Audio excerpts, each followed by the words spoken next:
Greetings everyone, please give a moment to make sure everything's set on up.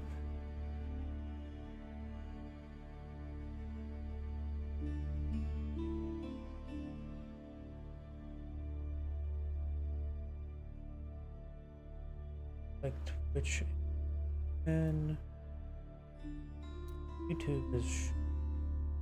Lately I've been having issues where YouTube takes a bit of time before it actually gets started.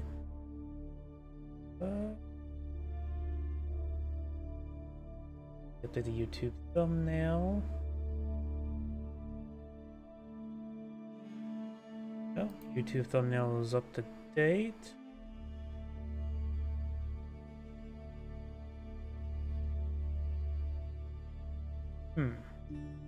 Oh crap, I forgot to change Rumble Stream. Turn that off.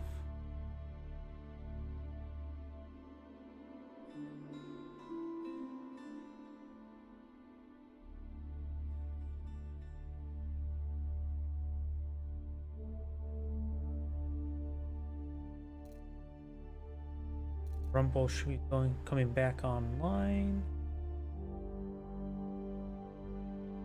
So while that's thinking, let me find a player to look up. Let's see, do you have any exposed replays?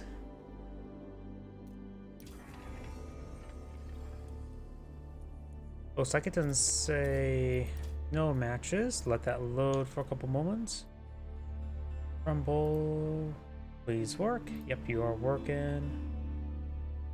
And give me another moment to double check my other computer. Oh yeah, I need to disable the preview there.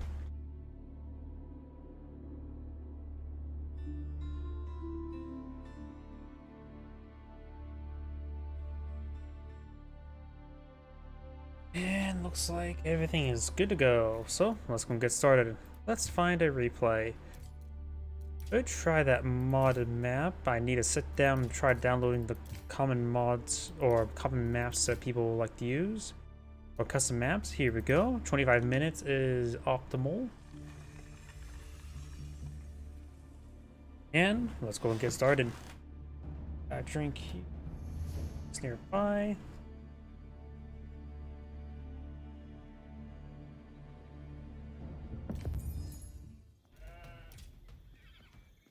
Greetings everyone, and Grade here for another H-Pyres 4 replay. Spawn on the bottom left side as the red Ayyubids with a ball tune.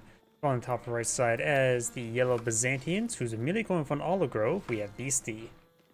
Olive Groves in this patch has been nerfed, so now they cost 70 wood from 60, so they're only slightly, ever so slightly cheaper than a regular farm. Overall, the Olive Groves do perform quite well, since they do have, what, a plus 20% drop-off rate? Not me going for the berries here, so lead me to suggest that he is eyeing for the Grand Winery. Going to fast forward a little bit there.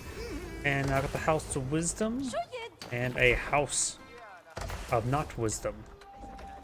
Either way, let's see. Got berries here, deer and berries here. So go to food expansion direction here with a good amount of gold and stone up here as well. So I think top leftward directions be good expansion direction for red. We got deers, berries, and boar, which since he is Islamic, he can't eat boar. It's haram. But we do also have some sheep and local doggos he can pet. A good number of sheep, actually. Red is finding a good number of sheep. I wonder, I know they nerfed sheep so they now have 200 food rather than 250 food. Is there more sheep generation now on the maps? Either way, for yellow, Olive Grove here. More berries and deer here, so he's probably expand up there. Has both his gold deposits and a boar. No stone up there, but we've got small stone in the center with a lot of small stone in the center for both players. Did this map get changed a little bit? Are there more small stone deposits in the center lane, I guess, or valley? Valley's probably the best term for that. Either way, he does have deer next to berries here. Oh yeah, looks like the deer deposits spawned much farther away than normal, haven't they? And a lot less forward. Maybe this is just how this map generated. Has deer and berries next to each other, a bit of gold, and the Lordstone deposit back here.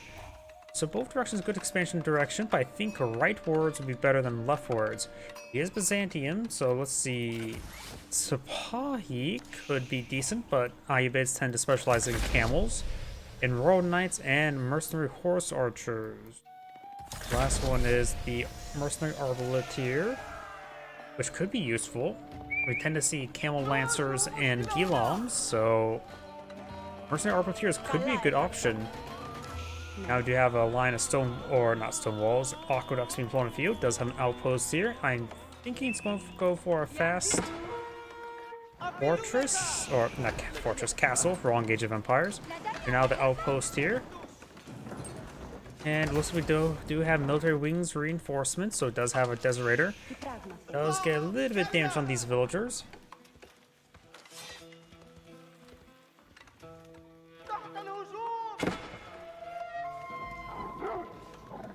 Scout does take a bit of damage there.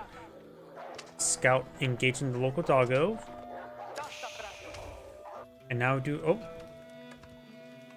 Did he cancel those mercenaries? Let's back on Al, switch out to yellow. No, he did not cancel that. I don't know why. It looked like that progress bar jumped pretty quickly. He has gone for Western mercenary contracts and get out some longbowmen and lance connects, and then eventually Streltsy.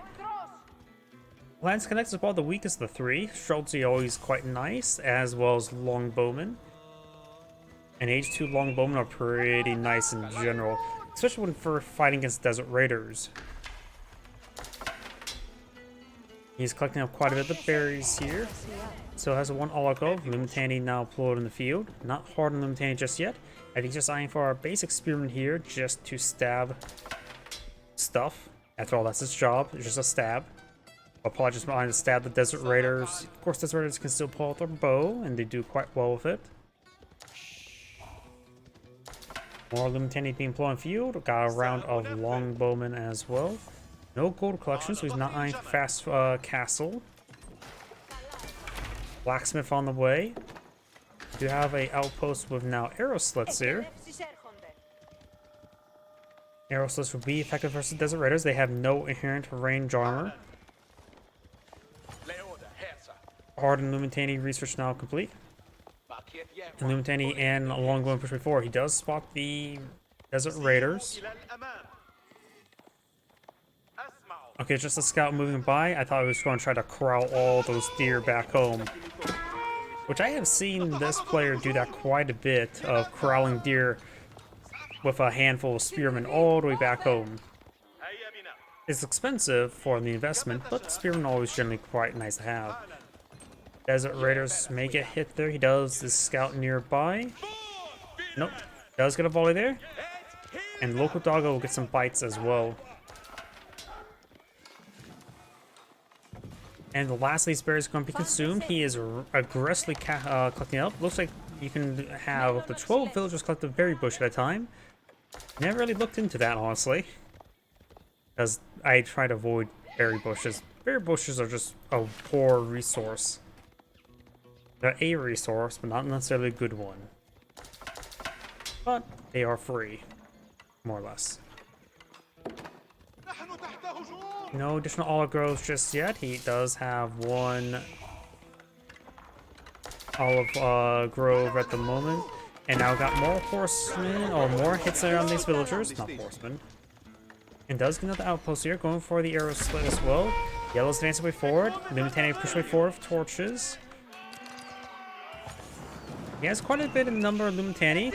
Desert Raider does get hit by some of these longbowmen. Torch throwing speed. Not sure if that's faster or slower when the shield rolls up. It is slower, but not by too much. Does abandon the outpost, and it will be torched them down. Does go for a round of palings, very nice. It's a rare ability to see, but in this case, might as well. They're not going to do much versus the outpost. Scout down, not big surprise. I wonder if anybody gets that joke about not big surprise when Scout goes down in Team Fortress 2. We've got quite a bit of villagers now onto the sheep. We've got these spearmen taking some fire. And more of these forces pushing forward. We've got a massive number of Limtani and Longbowmen. Another round of Longbowmen being put in the field. We've got a handful of Gilams. Oh, he's aged up because caster vision does not show Ayubit's aging up, nor even the sound effects. So he has aged up. That Desert Raider is getting shanked, but remember as well, Desert Raiders have 5 melee armor. Villagers have what? 6 damage, so they're doing 1 damage each. That Desert Raider will receive 120 appropriations. He does fall back there. With 12 health remaining, could have finished him off, honestly. Gilom's now engaging. Gilom's going to be very useful, but Longbowmen do punch quite hard. He needs to get out some range. Yeah, he's going for some range armor now. Level 2 range armor. Does put them up to 6 armor, and Longbowmen this age can only get to 7, so they will do 1 damage each.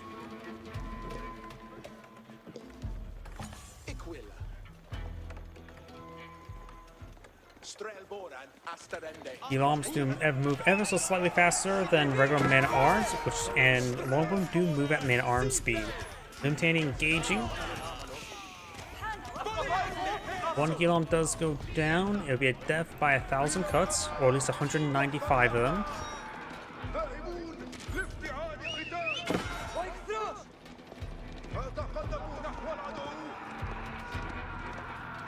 The number of Gilams on the field. The Byzantine player needs an eye aging up. He's going for +1 melee damage, will help out his Limtani engages Gilams. They're doing half damage. They will do slightly more than half damage with that upgrade.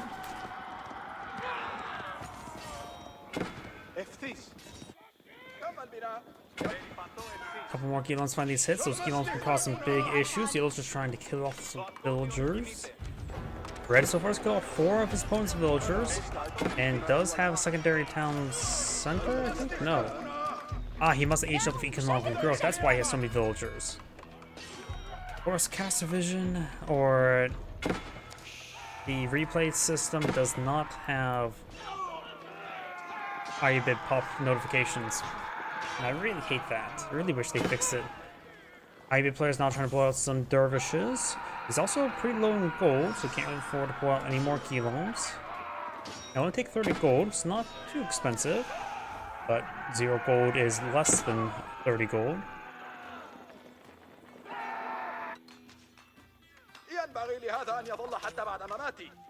And Penny's now getting shanked by all these villagers.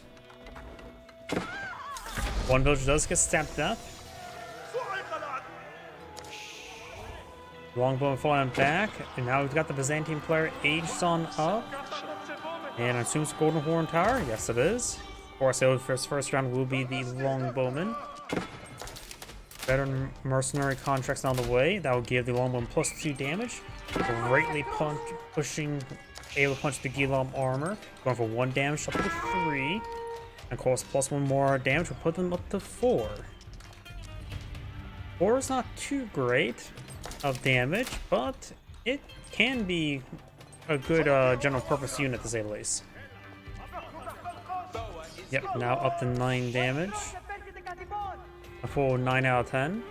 I'll rate that. Now that the wheelbarrow being researched for the Ayubit player. The Byzantine player had started research that a long time ago. He got down the Grand Winery shortly after completion.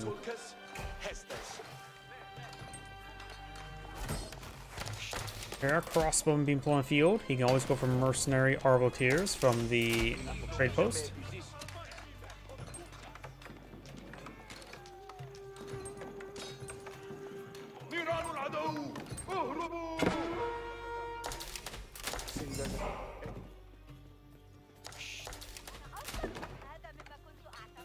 More housing being built. The rest of these berries are now being collected on up.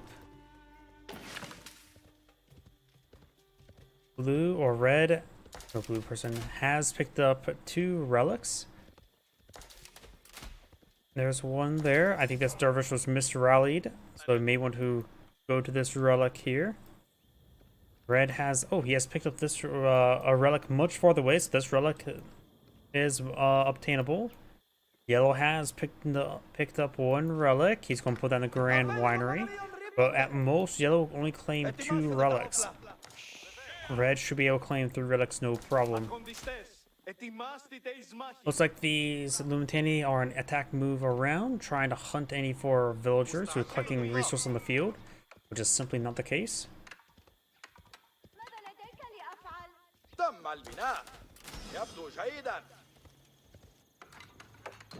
Got a couple Ghiloms here.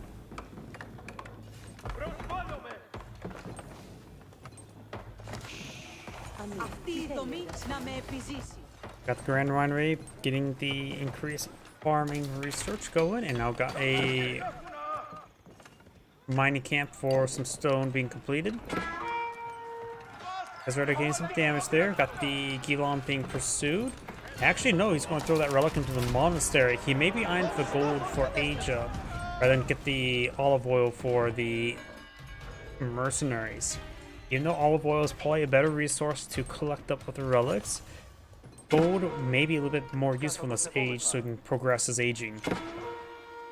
And of course, get technology research.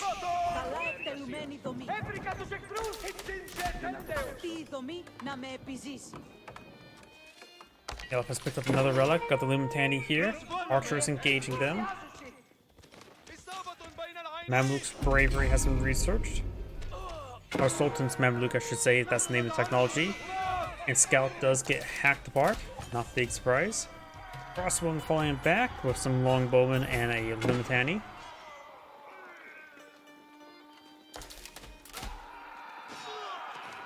One longbowman does go down.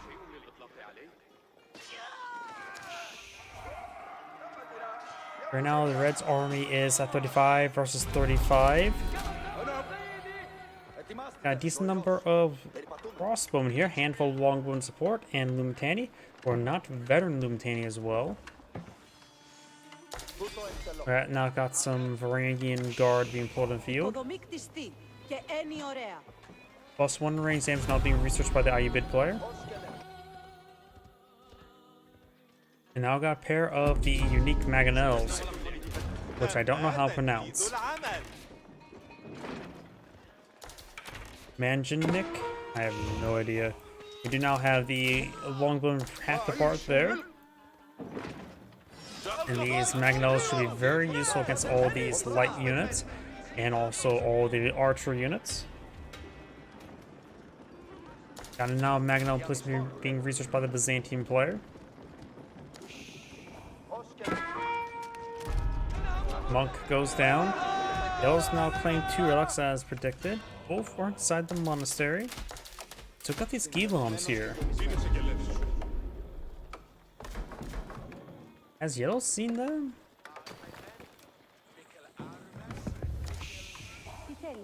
Must have seen them. Even this house there, border settlement, probably would spot it.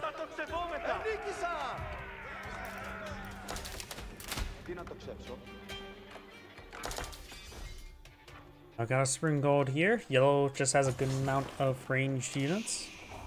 Red right now has, of course, a couple Mangonels to really put the hurt onto them.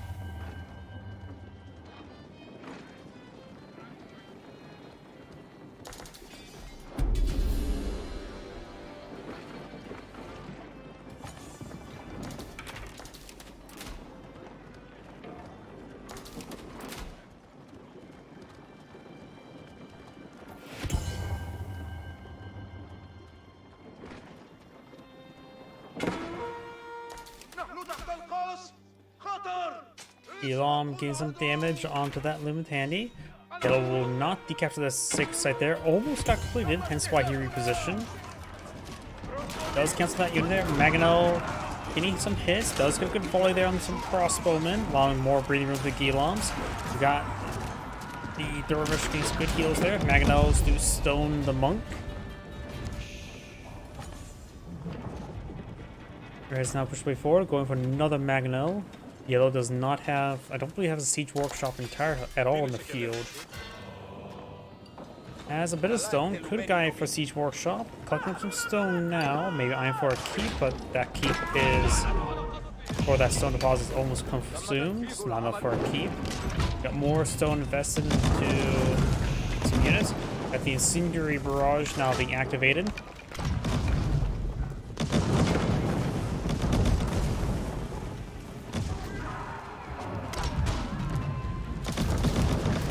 know if that city barrage is actually decent against outposts just because it's high scatter. Maybe better just go for the regular barrage. Though it does splash everything nearby, gives some decent damage there. The incendiary barrage just does bonus damage versus buildings. It does do fire damage rather than siege damage. So the 2 damage gets reduced down to 1 damage. Actuality, no, actually a bit more than that, because it does also do plus 14. I'm pretty sure the incendiary effect will be applied to that as well. So that goes from 16 damage down to 11 damage. Some of these guys are getting hacked apart now.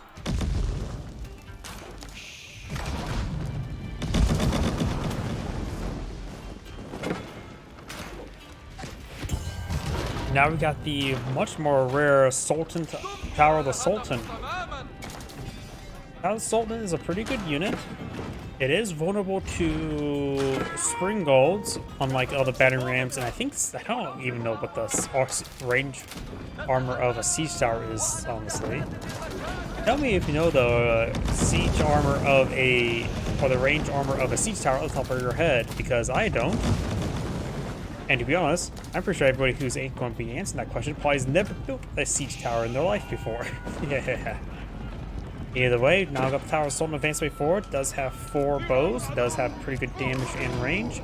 And also it does have pretty good ram attack as well.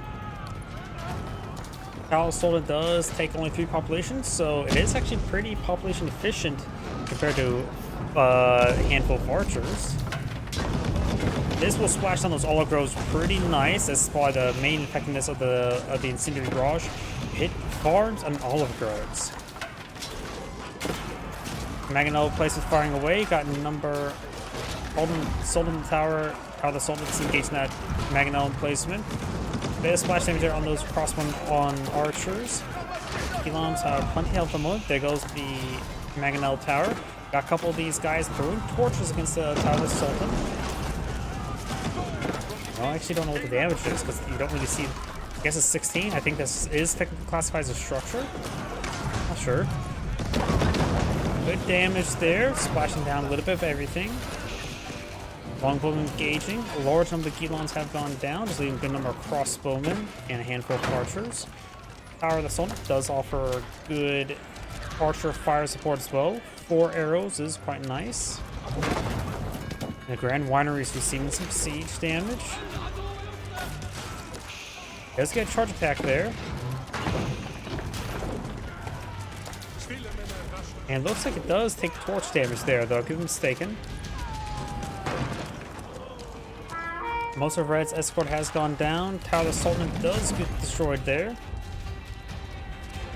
A number of the olive groves have been destroyed, which is actually a bit of a loss. Yellow, Red does have a single side victory in his favor. Red's starting to fall back there. Lost quite a bit there. Could probably actually cancel that spring gold, I would say.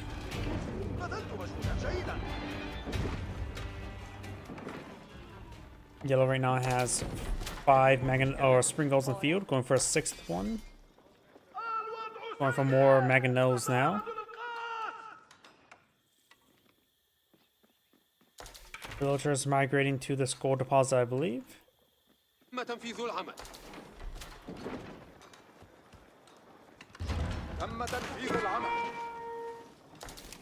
Yellow spring golds pushing forward, got 6, 2 more on the way, so potentially 8. Red has 6. So at this exact moment, we got 6 versus 6, and now he's going for a round of lance connects. This opponent does have only 8 archers in the field. The lance connects could do some good work. You only need a small number of them to be effective. After all, mixing among other forces, that's what they're really good at, just be dispersed in with other units. Preferably with the other heavy infantry. Mangonel gets a bit of damage there. I've got some of these villagers getting hit as well. Some of the olive groves have been rebuilt. Red is pushing forward for a good number of siege. Yellow has a good amount of anti-siege. A number of the aqueducts have been wounded. Bit of damage there. Does decapture one of the secret sites there.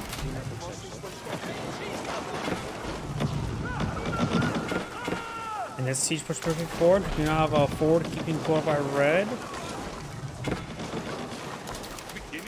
And all these siege armors just getting overran. He does use the brutal defense on his villagers to help out to protect the spring gulls. But right now, Red's siege armor still doing some good work. He has good number of villagers idle inside his town today. He has no food. He has plenty of gold, so maybe to go to the market and buy some food.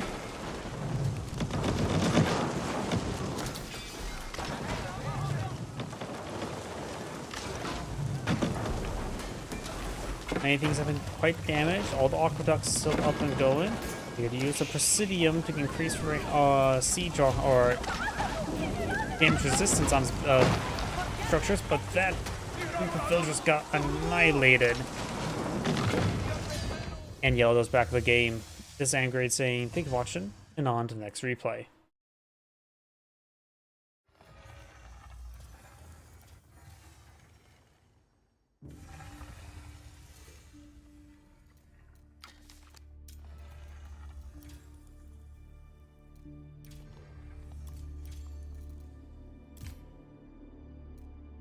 For 9 minutes, that should be a decent replay.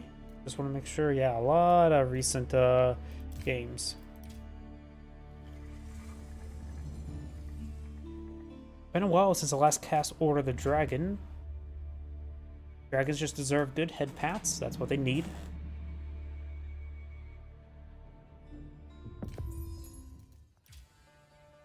Greetings everyone, Angrade here for another Age of Empires 4 replays. On the south side as the Green Order of the Dragon, we have Beastie. On the north side as the Cyan English, we have Good Baker. We do now have a house and a mine going on up. We do have a mill next to the berries. I'm not going to be collecting the berries anytime soon, but maybe sign for wheelbarrow research eventually. When it comes to map generation, it looks like got quite a bit of stone for the English player next to his base. His deer deposit is a little bit farther north. Unlikely he will get it.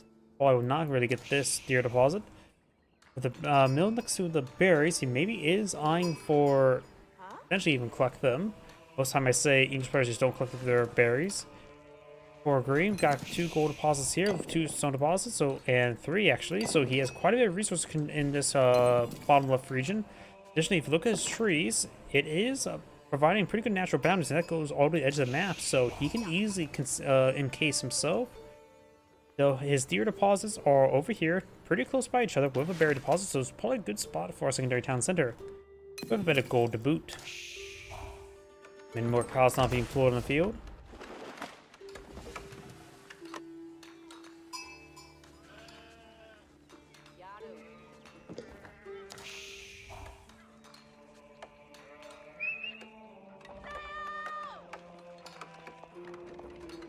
Both players will have access to field age and man at arms. Council hall now being built.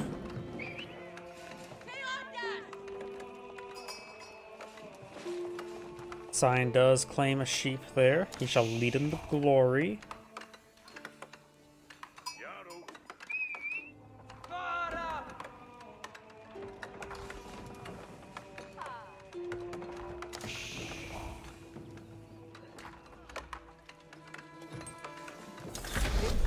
Men work palace now complete.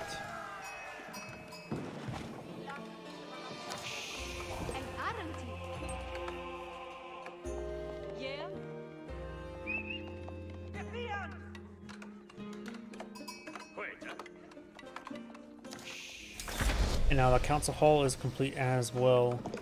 We don't see any longbowmen nor any other military units. We do have a stable here. He may be buying for some horsemen. Or should I say gilded horsemen. None of these research affects horsemen. That would be the regular Holy Roman Empire.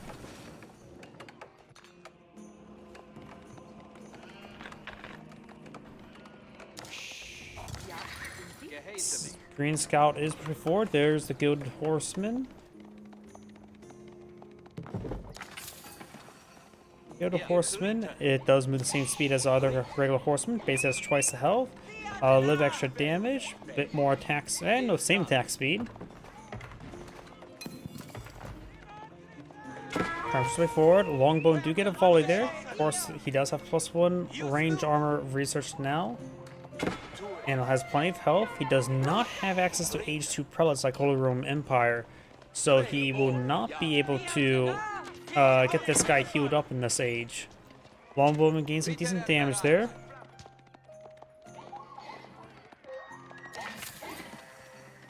He will do 3 damage per shot against the Gilded Horseman, so it'll take a lot of arrows to bring him down.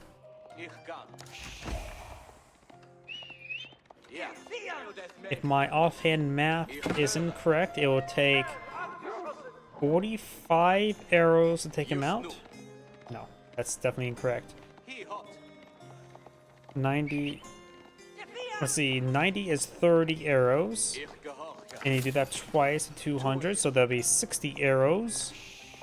And then you add another 50% for the 50 health. So 75 arrows it'll take to kill off a Gilded Horseman with Longbowman, as long as they don't get +1 range damage. So that's going to be a lot of arrows required. Couple horsemen now pushing way forward.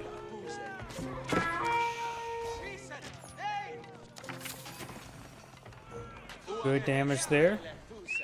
Does leave down 9 health, so deployment gain +1 melee damage will not improve his health, the visibility to take out those Longbowmen. He does lose a scout there, which is actually important. Did take time to torch down that gate or wall. And now we have 4 not being obtained. Oh, wait, what? Traders? We got traders. I don't think there's anything special about Holy Roman Empire or the Dragon Traders, but we got traders. What? Okay. So we got 5 traders on the field, if I remember correctly as well. At this distance, traders will be better than individual villagers. In which, of course, they are expensive, costing 120, so they'll cost more than villager. They're much more population efficient. Granted, order gilded villagers are a little bit different, but this is something I was not expecting. You notice the English opponent is just going for Longbowman, and he is being a little bit defensive. He's going for some gilded archers. Gilded archers can get a what's called dragon scaled armor, yeah, or scaled armor. Of course, dragon scaled armor. They're or the dragon blah. Scaled armor, which will give them +3 range armor, but that's a Castle Age research. But that will give them not man-at-arms level armor, because man-at-arms and Castle Age have 4 base, but it will give them pretty good armor. Additionally, Gilded Archers do have, what, 5.5 range, was it? Yep, they have 5.5 range and 1 attack speed, almost matching the Magudai, and 6 damage.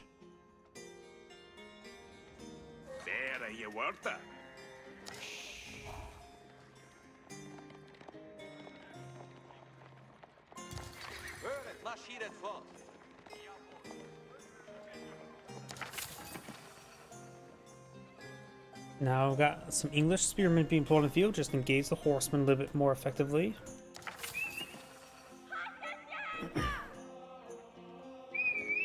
I don't...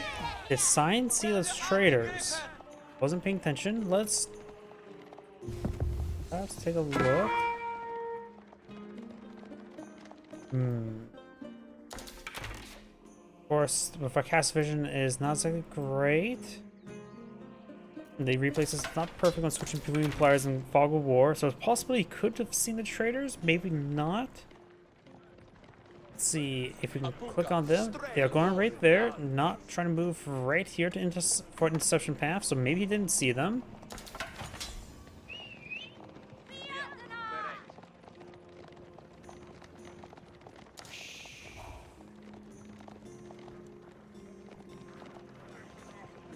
We do now have the Golden Cuirass research, so which will greatly improve his man-at-arms ability to not die.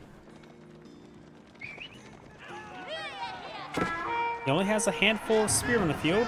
Gilded Archer does take a nice volley, and does take 2 volleys. Gilded Horseman has to keep a distance from those spearmen, though they will win 1v1. They'll take quite a bit of damage in return. We got +1 range damage for the English player now. So his Gilded Horseman should be able to kill off these, his Longbow should be able to take out the Gilded Horseman a little bit more effectively. It will do 4 damage per shot.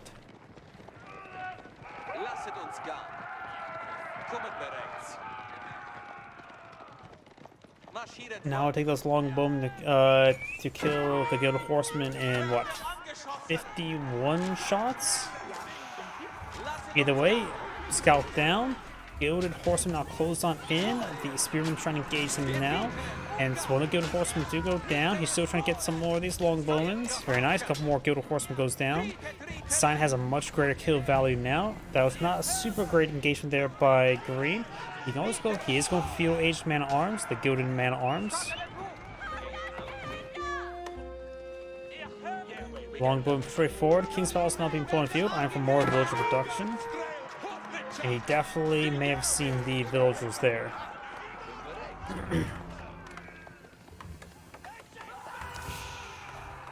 Not villagers, traders. He's trying to find another path there. Scout taking out some deer. Gilded Horseman running around. The Order of Dragon player is pretty far from aging on up.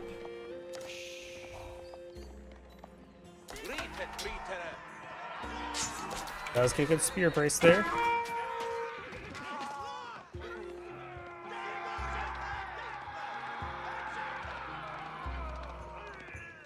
Now the Gilded Horseman's backing on off.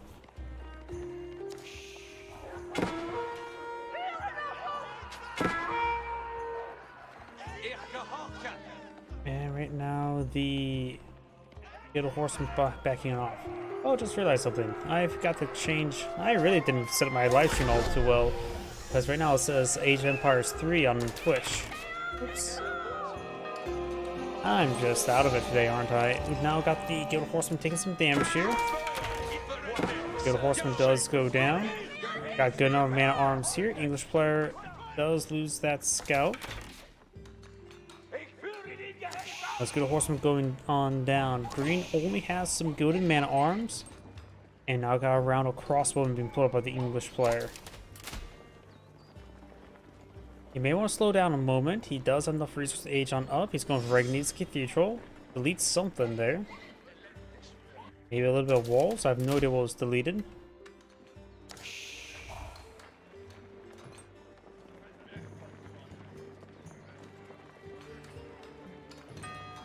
We do now have the Hardened Spearman research on the way for the Order of Dragon player.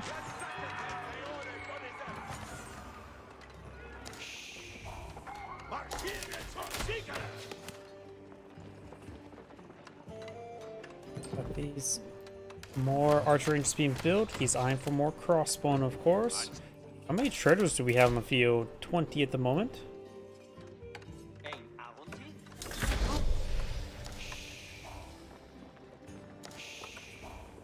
So, enough? Probably not.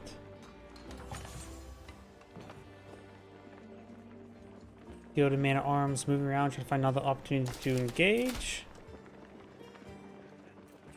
The fact that I'm having the wrong setting is annoying the crap out of me right now. I just can't focus. Okay, there's Twitch updated. And that should make it good to go.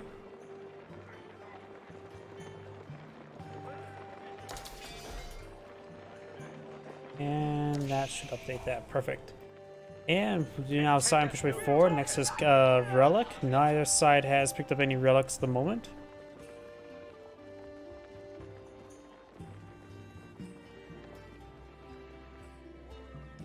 More traders. Collecting up resources. Got these man-at-arms push way forward. Got decent force here. It's hard for me to tell who wins the fight between Gilded Man between Order Dragon players. So, but looks like Science making a good engagement here. Some of these Gilded Man-at-Arms slowly being gone down. Only has 9 crossbowmen there, and these Gilded Man-at-Arms getting distracted by these various forces. Gilded Man-at-Arms have really good damage. The armor-clad reach from the English player is not super important, honestly, due to them just taking a lot of damage per hit. It will be handy. There may be some exact mathematics that can help on out, but I don't know that off the top of my head.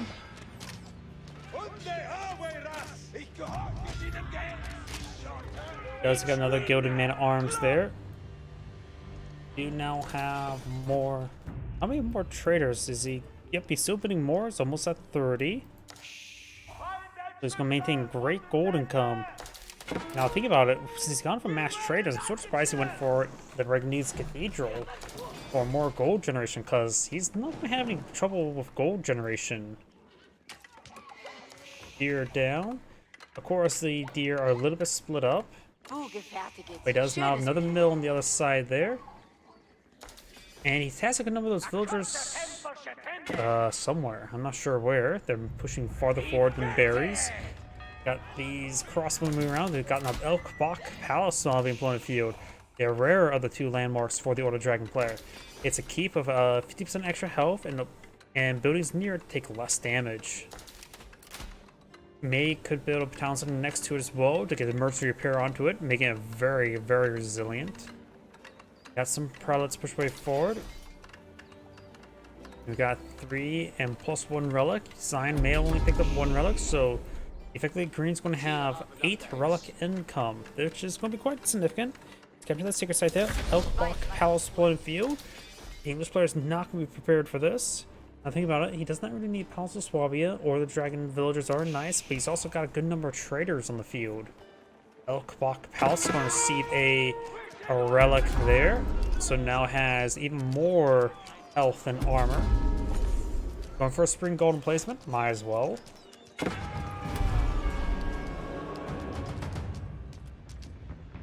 And now Sion has a keep here, but does get intercepted by a Gilded Man-at-Arms.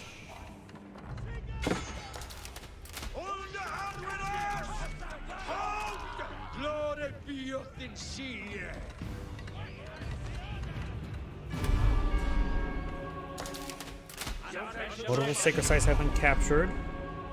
Even more sacred sites have been captured, all of them by green. Got these Gilded Man-at-Arms forward with a local doggo. And now these Gilded Man-at-Arms will get some great hits there on these villagers. Does save 1 of the villagers, so the keep production or building can resume, but it'll take quite a bit of time. And now got the Elite Lands Connect research, as well as Tithe Barn. Tithe Barn makes sense with the guild, with the all the relics he has.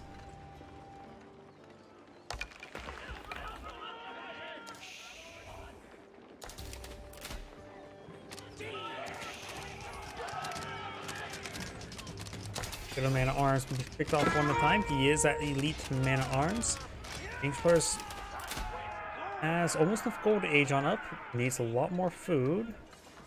He has a good number of farms on the field. He can always collect up some deer for another food source. Right now, the civilian count is in favor of the Order Dragon, and remember as well, his villagers here are 28% more effective than regular villagers. I have no way to really calculate that, and with all the traders in the field, let's just say the green economy is very good at the moment, and this number is far underrepresentative of what he actually has. These traders trading at maximum range like this may be 28% more better than regular villagers as well. So if we're just going to assume that, let's just add approximately. Let's assume no plus 30 villagers, keep it nice simple. So let's assume he has 120 villagers versus 82. Got another keep here to pull it up by green. It does get a relic on the inside as well. He has 4 relics he can aggressively place. Or assertively. No relic in here. Now it's collecting up some stone here. Berkshire Castle being built somewhere. Where's Berkshire Castle being built? That's a trebuchet. Oh, there it is. Very defensive position there just to protect his farms.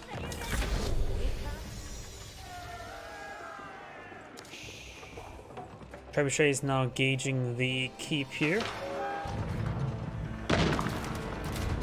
Or the outpost, I should say. Got another town center here, so he's going to eye for some emergency repairs. Got a relic inside this keep as well. He may want to get court architects research in order to improve his durability of his keeps. This will increase the health of towers, walls, and gates, not of keeps.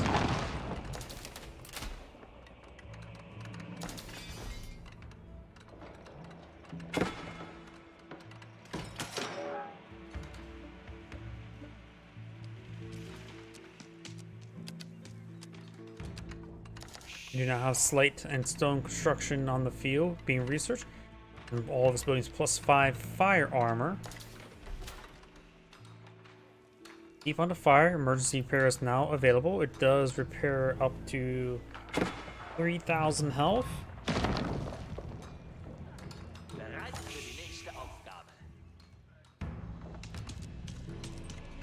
Stone walls now being built here as well. Terrain is just locking down the side of the map. Trebuchet engaging. Another outpost there just for spotting. I think right now Green has plenty of civilians in the field. He needs a lot more food, however. He has plenty of gold income. He has 12 villagers on food. Okay, he has 24 villagers on stone. That may be too many villagers on stone. Emergency repairs was utilized there. And probably on cooldown before that keep goes down again. We do now have the more stone walls here. Got more palisade walls being built by Cyan. Cyan needs more trebuchets. And right now he's going for knights. I don't really know how effective knights are versus gilded man-at-arms. Very reasonable.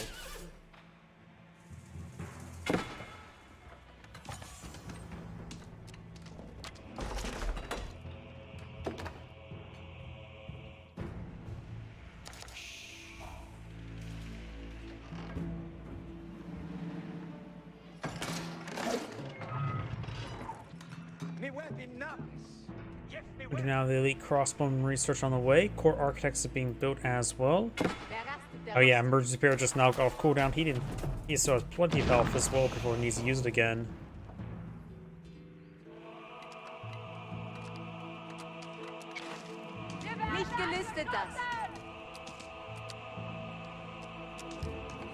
Now his walls are up to fortified palisade wall health.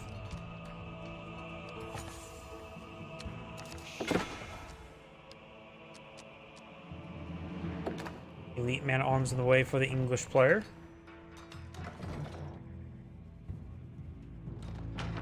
He does not have town center here. He's going for more stone walls.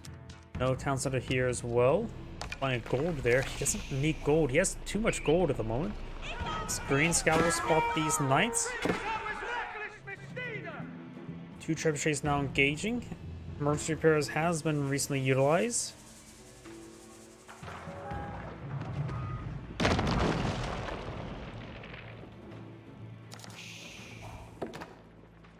Now get these forces pushing forward. We got the halberdier research for the Lance Connects. And so now it's going to push right forward. Has some crossbows, has some longbowmen, but these Lance Connects are ripping apart these units. Lance Connects are right now doing 34 damage plus a little bit of bleed effect.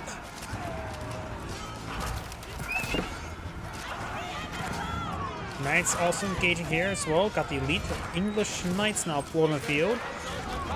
They will get repaired by the Gilded Lance Connects. We've got still a good number of crossbows in the field.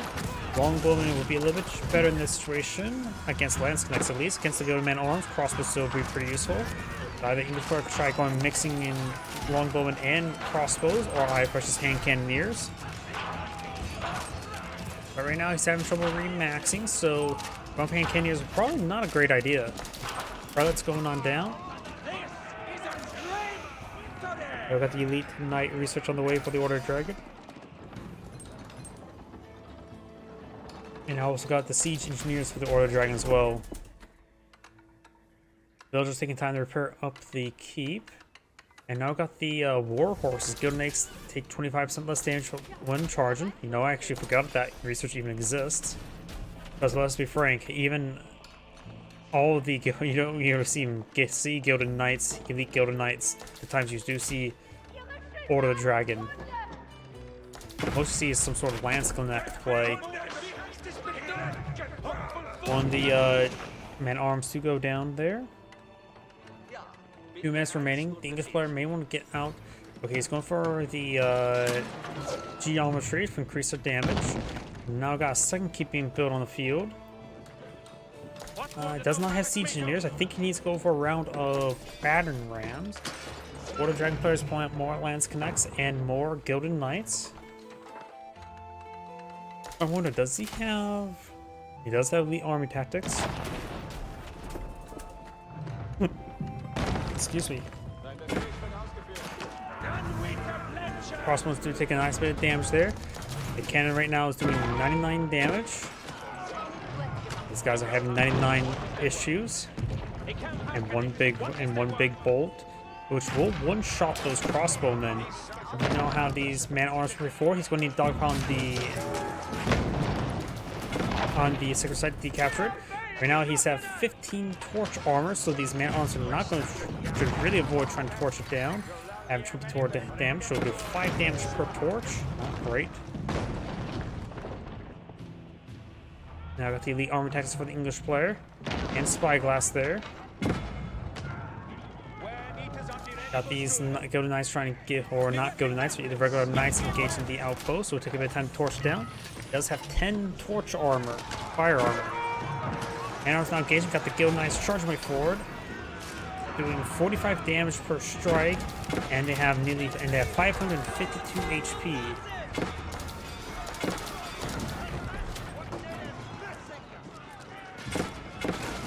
These crossbowmen's gonna have trouble with all this stuff. Lance Connects connecting with a long crossbowman.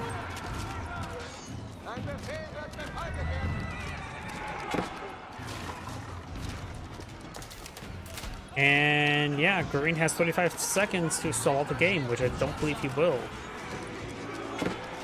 Elite Knights now engaging what they can, but now got the Elite Lance Connects and Elite Gilded Knights ripping them apart among everything else. Don't think he has the shrapnel shots do AoE damage. Gilded Knights charging by 4, getting some hits there on those trebuchets.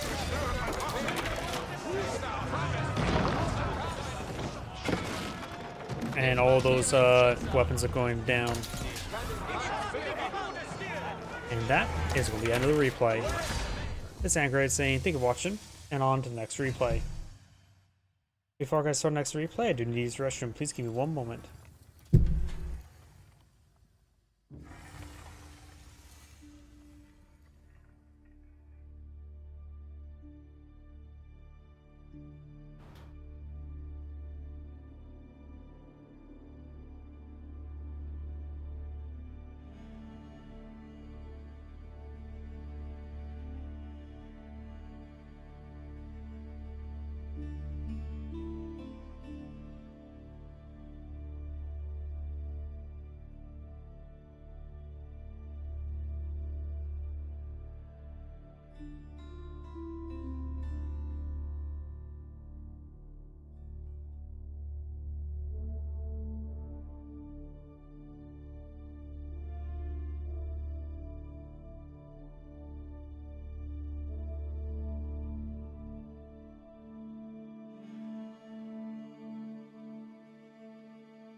Cover that. I'm back.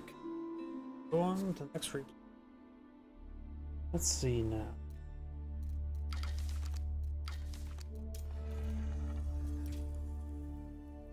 Oh, one more.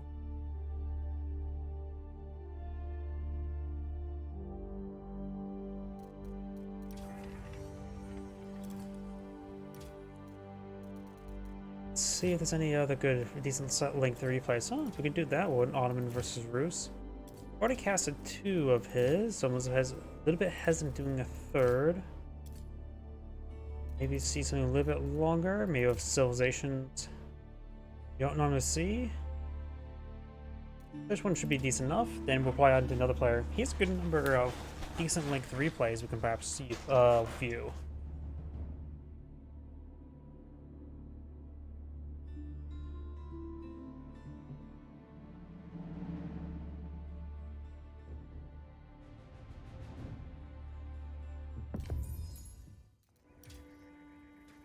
Greetings everyone, and Great here with another Age of Empires 4 replay. Spawn on the south side as the Cyan Jeanne d'Arc.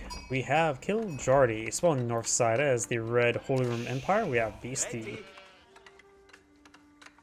When it comes to map generation, we do have berries behind for Jeanne d'Arc. Berries are a source of food, not necessarily a great source of food. Gold, stone, and more berries over here. So Jeanne d'Arc has plenty of berries safe, but not really much of the other resources. Gold and some deer spawned up north. A bit more gold and stone here. Overall, I don't really like Jeanne d'Arc's map generation. For the Holy Room Empire, you can go for the... what's it called? I don't know why. Aachen Chapel. Alright, next to these berries, while the Aachen Chapel will make the berries a bit more tolerable. We also got a bit of stone. You can perhaps if you Aachen Chapel here, probably can't reach both the berries and the stone, so may want to maybe right there to help with the sheep, the berries, and the gold. Okay, oh, yep. I have a feeling it's gonna go for a fast fortress. School of Cavalry now being researched. Being built by Jeanne d'Arc and this peasant.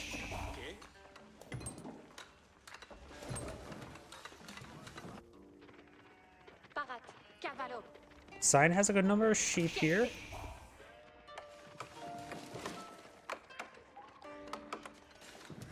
And Red getting not too close to the town center, but just reasonably close.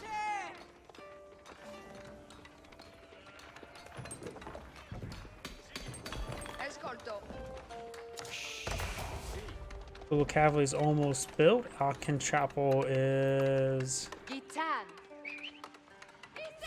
now complete. Of course, when you get the prelate inside of it, wherever he may be at, he's right here. Now I got the arrow slit here. Prelate really needs to. There it goes. Prelate's going inside the Aachen Chapel now. We do now have the first early royal, or not early knights, royal knight deployed in the field. Royal knight attack moving his way forward right there. We already got a line of walls there. Jeanne d'Arc has become the huntress variant. Lighting through the land, eyeing to kill off boar. After all, every hero needs to starts their journey, most times to kill skeletons and slimes. In her case, is to fight boar. And gotta get that bacon. We do now have the Royal Knights slowly torching down that wall. Pumbaa has been served. We also got the wolf here getting some bites. So she will take some extra damage here. Boar does do a staggering 15 damage at pretty good attack speed. The wolf does 3 at archer attack speed. Boar does go down, and the local doggo will be picked off as well. Royal Knights will find the single spearman. There's a regular spearman, not even a hardened spearman just yet. He could throw the spear inside the outpost at this point in time, since he's pretty much dead. He does have the prelate here. He actually pops the prelate out of the Aachen Chapel to get him healed on up. That's probably a good idea. He's got the prelate inside the chapel now. I wonder, can you Q move a heal into garrison order? He has a third spearman on the field, and does have hardened spearman as well. Need to focus on this healthier Royal Knight. We do have a Cyan outpost here. Oh, got charge attacks there as well. So they have canted saddle, or not canted saddle, the charge bonus there. Oh! She must have started that cast before they got inside the garrison. I didn't realize she could snipe somebody from inside the garrison. She must have queued up the divine arrow there. Oh, and it just caught on the palisade wall. So that's interesting. So how Garrison sort of gets caught up in the wall again. Okay, time for me to do some explanations since I know this game engine quite well, being a mod for Company Heroes 2, and this is the same engine as Company Heroes 2. Grenades in Company Heroes can get caught on certain structures. Usually things that are targetable can catch grenades. And I'm assuming it's catching the same arrow projectile, since it is not necessarily a bullet effect, but it is an actual projectile effect. And that sometimes can get caught on certain items. And units inside garrisons are technically hittable. Most of the time they're just generally not targetable in most and if there's nothing actually exposed there. In this case, loading up units inside of the garrison usually stores them way into a black hole, honestly. And the garrison itself appears to be what's actually in the arrow attack and not the unit on the inside. So she must have initiated attack cast onto that one spearman before he entered the garrison, and she just followed him to the garrison and fired one straight into the garrison. Which, keep that in mind as well. You want to pick something off that's trying to go inside of a outpost, just cue the cast order before they get inside of Jeanne d'Arc, and she will push forward and terminate them. Now we've got spearmen straight forward. Outpost is garrison. Now with additional archer there. Archers do get taking some hits there. Royal Knights straight forward. Scout down. Another archer does go down. Jeanne d'Arc is somewhere. Where? I'm not sure. There she is. Divine Restoration is on cooldown. She has a consecrate ability, and Divine Arrow has 2 charges available. Outpost does get set ablaze and does burn down.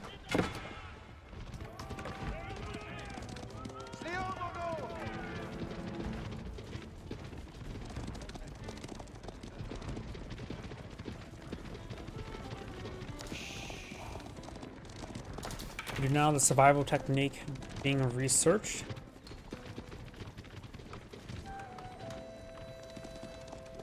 There are some other quirks as well when it comes to Company Heroes 2.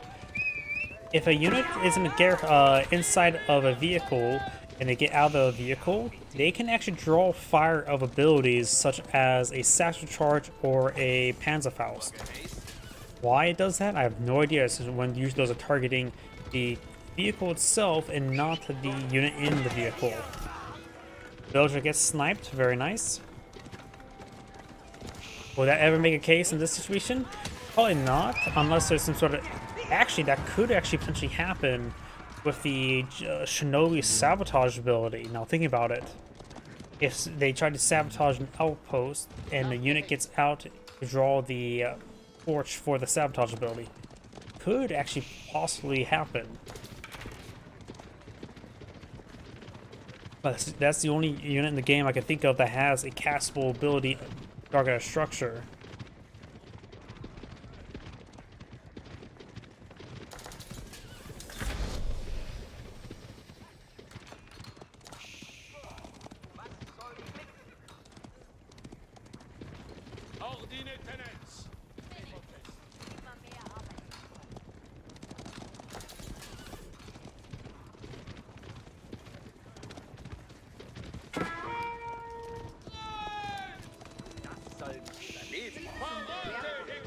I think she just consecrated building there. She has access to Divine Restoration. Her Royal Knights do have Chivalry active, so they have access to a bit of health regen. Goes to get inside the outpost there, but one guy drew the short straw, so now he has to keep on running.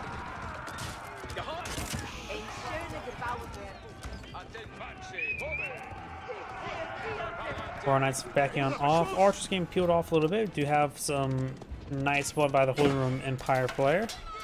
I think he's gone for the Regniz Cathedral. Yep. Regniz, or however you pronounce it. Does get some good damage there. Now it's time for Divine Arrow. Perfect.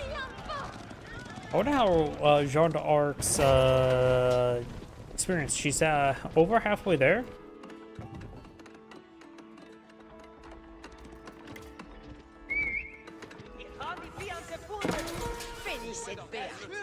We do now have these horsemen now engaging these villagers. Villager does go down there.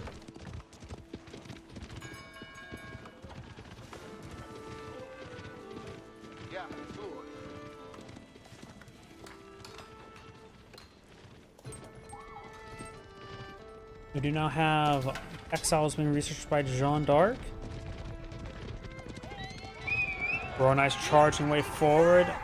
The horseman may want to abandon the scout. The scout does move slower than the horseman.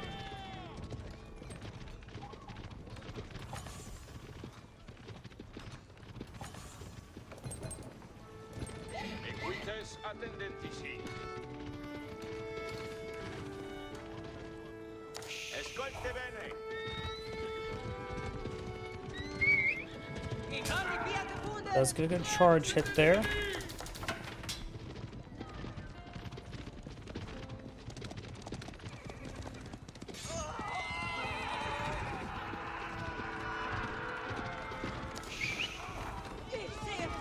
Archer and Spearman engaging. Get some damage on the Horseman. Scout down. And the Horseman will find a wall, and that will probably lead him to his death. Yep. He does go down there. Getting a little bit of experience for Jeanne d'Arc.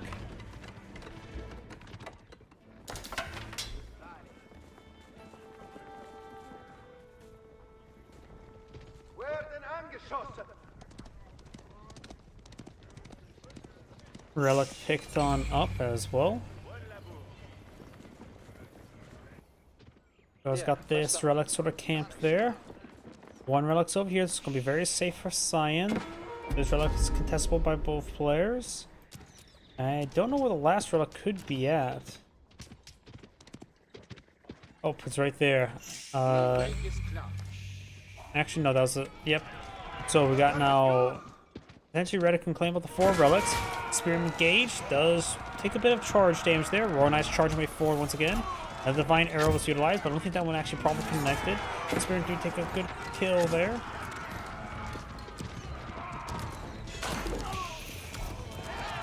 Spearman get a bit of spear brace there. Horseman engaged in the mix as well. Fortified outpost complete onto an arrow slit. Jeanne d'Arc has been sniped. It'll cost her, what, 100 gold to come back this age? Or is it 250? Should be 250 actually. Or level.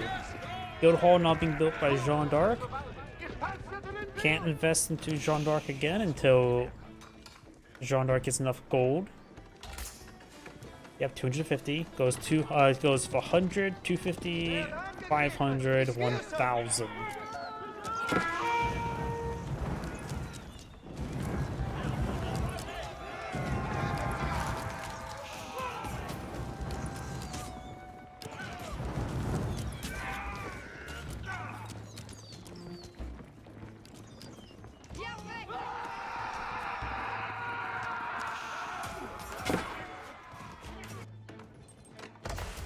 Guild Hall is now complete.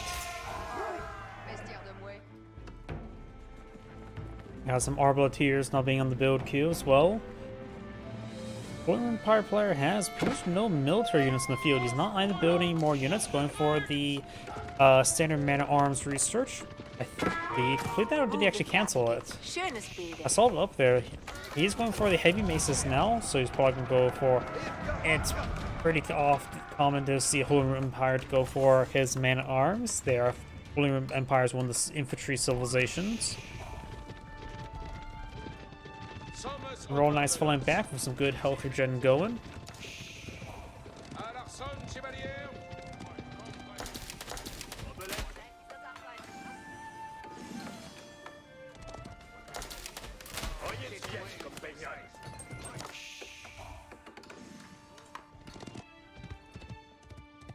Forestry now being researched, among other things. Jeanne d'Arc has been redeployed. I wonder what's her experience is at. She's almost ready to level up. Against the Holy Room Empire, if he continues building spearmen, and maybe good idea to go for champions. If he goes for crossbowmen, and then maybe a good idea to go for raiders.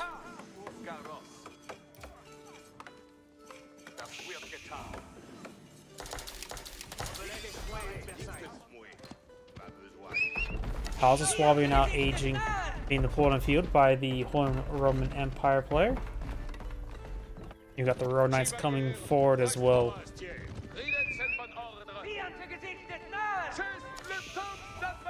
House of Swabia is being built out right there.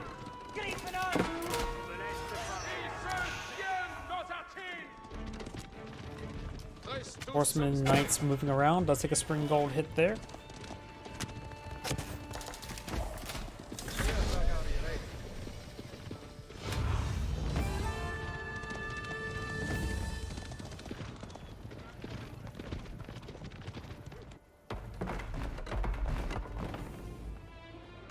More walls being built on out in a relatively weird spot. We do now the Spearmen engaging.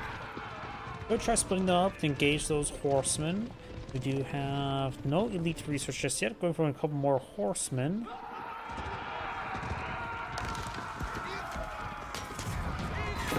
And oh, Jeanne d'Arc has leveled up. Let's see.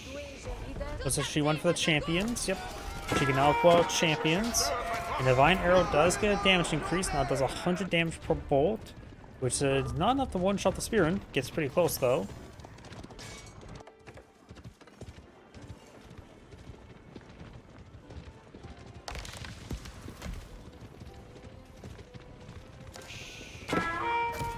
Got these horses up straight forward.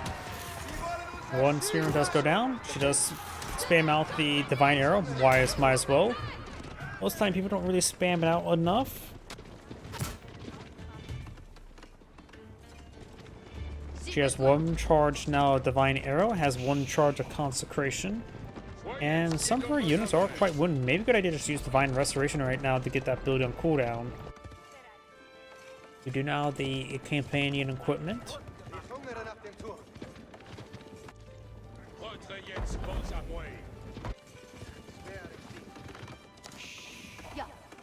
Outpost being built. Looks like the 4 relics are here, here, here, and here. This one's upgrade with Spring Gold. This one, yep. 3 upgrade with Spring Golds. 1 upgrade with Arrow Slip. You can always upgrade them with Bombards later on. I was going to be cleaning up some more stone. Jeanne d'Arc, how's the guild hall going? Cleaning up food, has 700 food.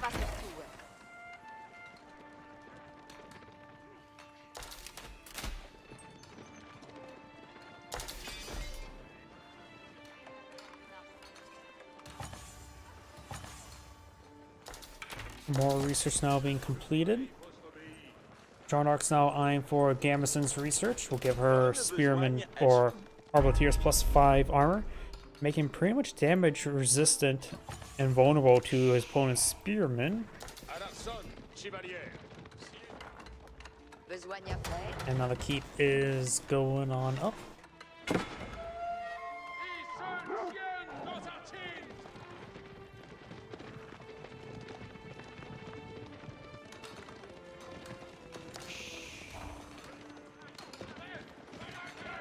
All these torches have been brought out. Sion's walls were going down. Sion's claimed up one sacred site now with Jeanne d'Arc herself.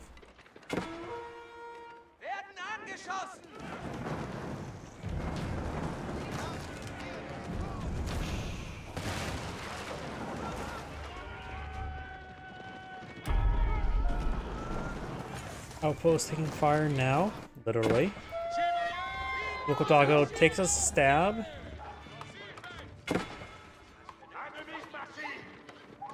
Now Sion's going to try to break through the wall. Sion also has some hardened spearmen here, as well as some other forces. And he does have a good number of the... Actually, some of these are just regular man-at-arms. We got a mix of man-at-arms and Jeanne's champions. I think there's 3 Jeanne's champions there. They will get bonus damage versus those spearmen. They do +8 versus spearmen. Red Palace not being built. Way over here, this will help her protect that deer and gold. And I just realized something as well. She does have her gold, or both of them have the trade depots, trade posts in not great positions.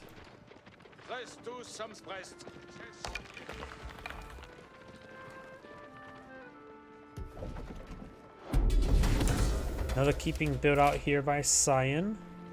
And also has that gold spear up there. Villager taking some stabs. Keep does get some damage there. Does spear away some of the Royal Knights.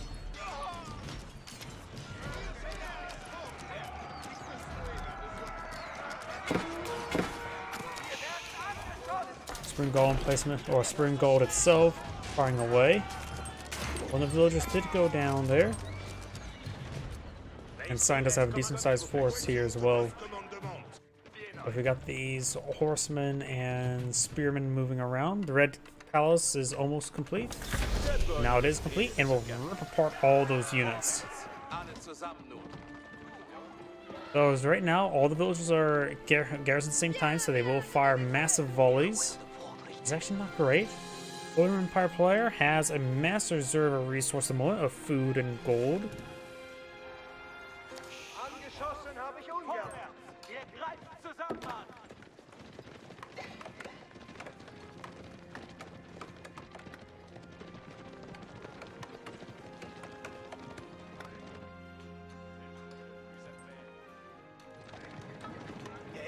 Was bedarf des Zermahls?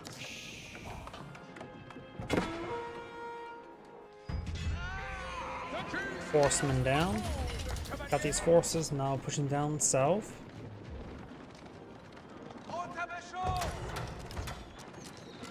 Of course, the Red Palace, they also have an Arbalest placement. Bombard engaging. The Arbalest placement does have 9.5 tower range. Bombard's at 10, so it will be outranged.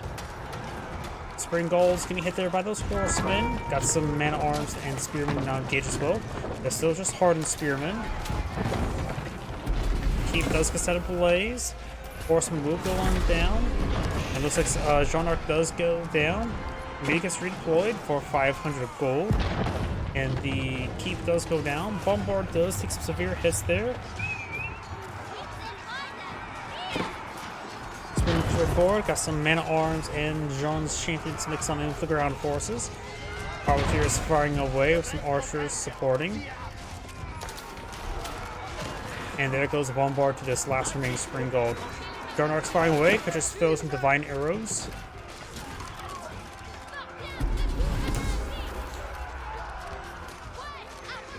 Jean d'Arc is taking some damage. She is light range cavalry and goes down a little bit foolishly, honestly.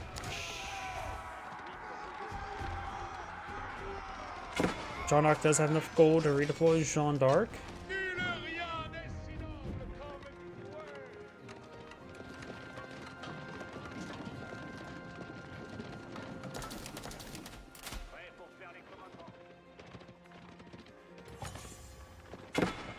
You open up a drink that's nearby. One moment. I'm just gonna hit a bit by some afternoon drowsiness.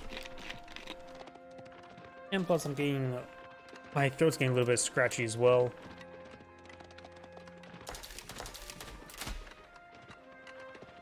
Either way, the Royal Knights backing on off. A bit of health regen now active. We do have these forces pushing way down south. Spring Gold does get a shot there. Horsemen trying to charge way forward. John's champions and Privateers firing away. Spring Gold will likely go down. Maganel gets a good volley there on the Privateers. So got some hardened spear and mix on in. Only 3 of them remain though. Man Arms pushing forward has the blunt weapons, but does not have the two-handed weapons. The arm attack is not the way for the Holy Roman Empire.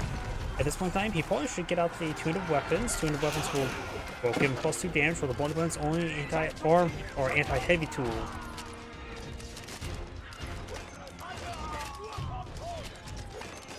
Red's units will be cleaned on up.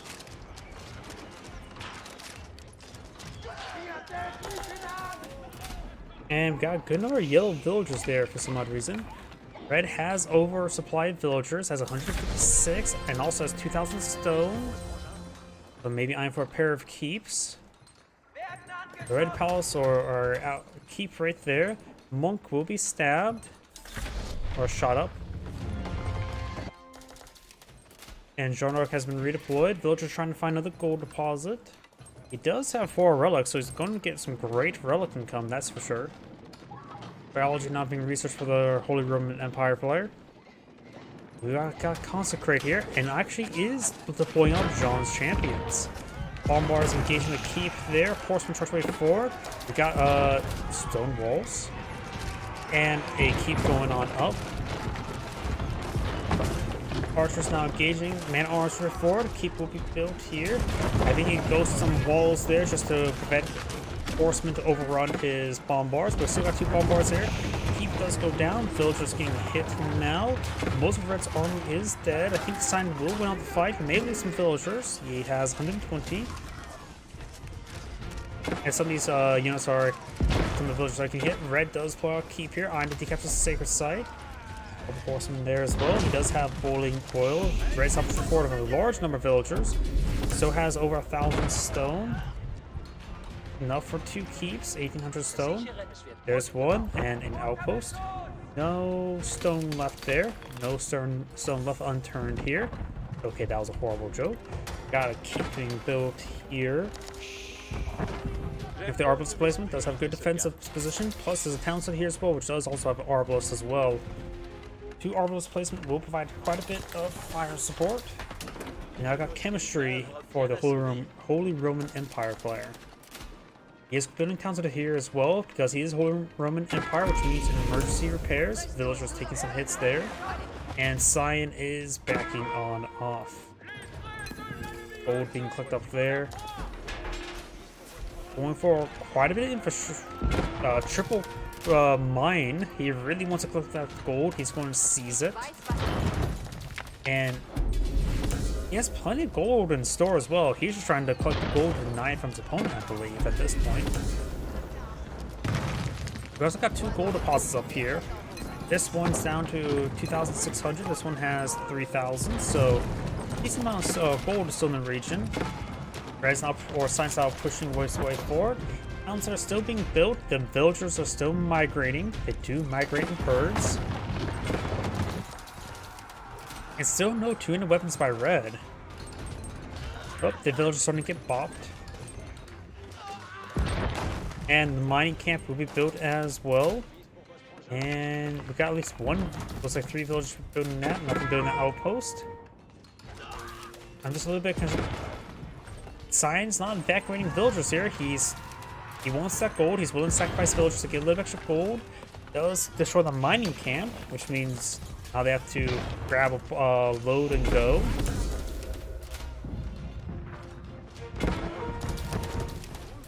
Got these man hours pushed forward. Pair of bombards here as well. And now I've got a cannon now engaging the keep as well. Crossbowmen soon those man-at-arms.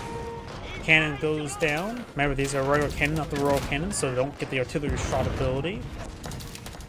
Got the spring ball just picking some shots there as well.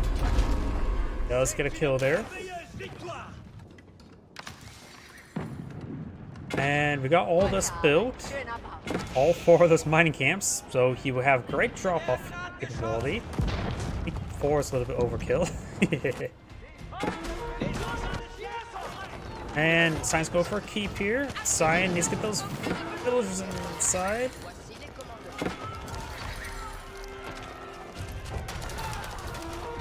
And Crossbowman will take out some of these man-at-arms. Villagers down here getting hit. Cyan's just losing a large number of villagers. Down to 91. This one time, maybe necessary for Cyan to build another town center? Maybe not. 90 is still a good number. Holy Empire player has way too many villagers, honestly. 166. And has seizing all the resources on the map. He's actually relatively close to building out a wonder. But needs a lot more stone for that. Wonder does cost 5,000 all resources. Because of the changes every single patch. But either way.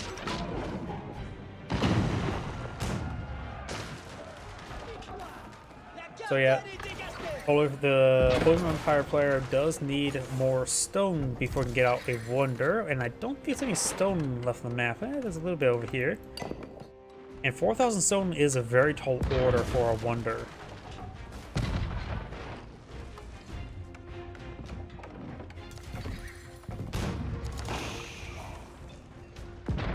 Oh, are those regular horsemen? Yeah, or veteran horsemen.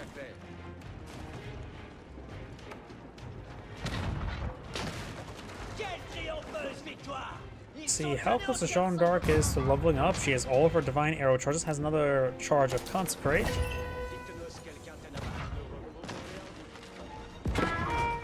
She's over halfway to level on up. It's probably best to go for the deployment of additional bomb or cannon reinforcement level up, I would say. Jeanne's champions won't be too particularly special at the moment. Our Knights and Horsemen push way forward. A lot of villagers here, but not enough room for all of them, even inside the keep as well. And Red is lacking population space for a military. Has 30 horsemen queued on up, as well as 21 men at arms.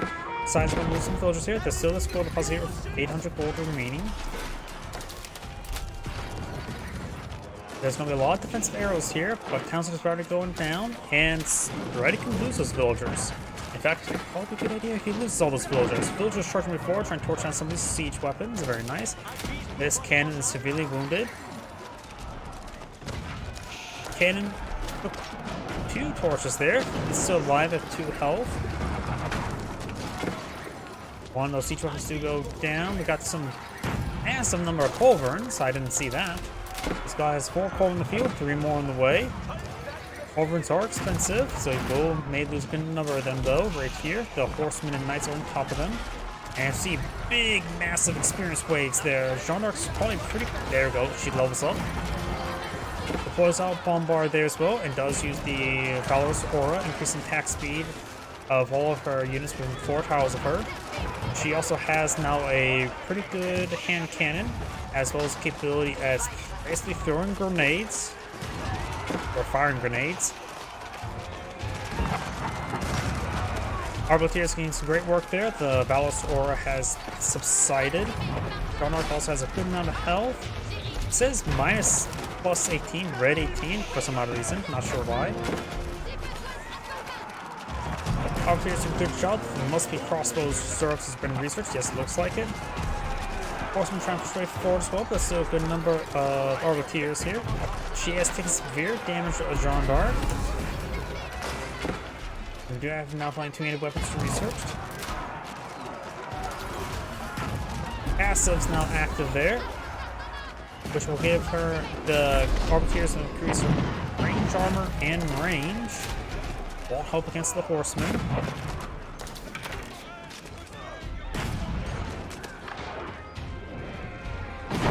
Good damage there.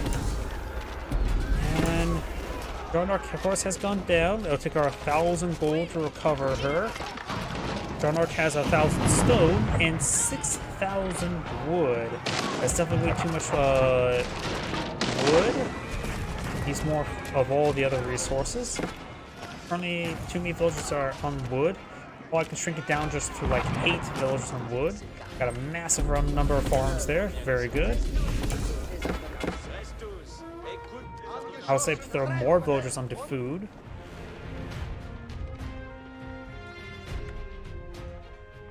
No Sacred Side victory at the moment. The Holy Roman Empire player has a massive amount of resources stockpiled on up.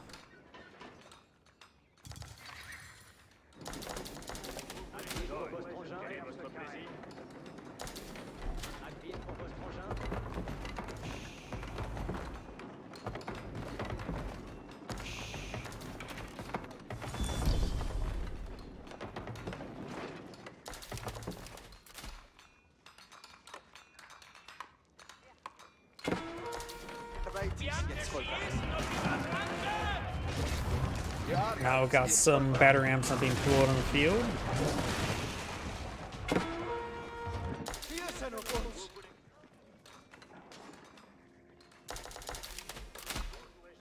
Villager taking some stabs. We've got now red pushing forward with a good number of battering rams and spearmen. Red Palace, of course, here. which can do some significant damage. These guys do have increased armor, and the Red Palace does do 63 damage, so it will do 3 damage per arrow.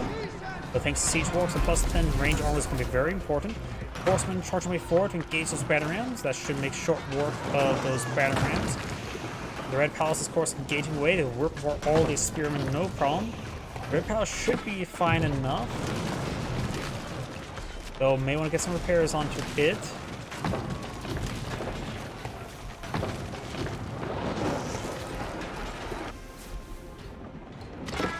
Mangonels and Bombards reporting in great numbers. We've got a good number of Spring Gulls, however, here.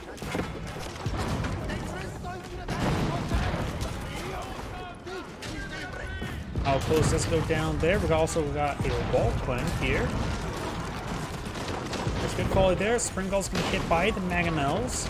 You can splash down from there quite a bit. And all the Spring Gulls go down due to the Mangonels.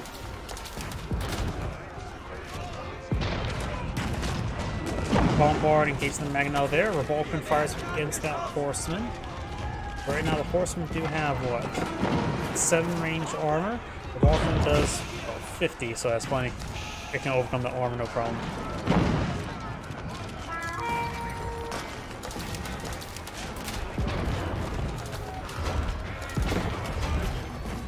Passive now active there, which will give them +1 range. Batarams are straightforward. Bombards right now have 40 range armor. Oh yeah, Jeanne d'Arc does do range damage, 42 damage. Divine Blast is actually pretty effective versus siege weapons, doing 150 damage. Pretty sure that bypasses all armor. So the Bombards can be two-shotted by the Divine Blast ability. She has 1 charge available a month. The next one's going to take a bit of time. Good damage there. The villagers could repair out that Bombard. Divine Restoration there on the Arbaleteers. Spring Gull gets picked on off. Horsemen could advance their way forward and engage those Bombards. Horsemen should really focus on the Bombards, not those Spearmen. John's champion on the field. And looks like Jeanne d'Arc got sniped by those Bombards.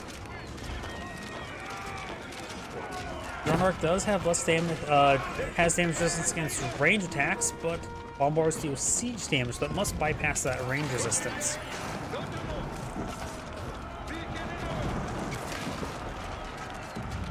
Villagers push right forward. He has 135 villagers. Can lose some. He has plenty of resources stockpiled up, so he can lose even more.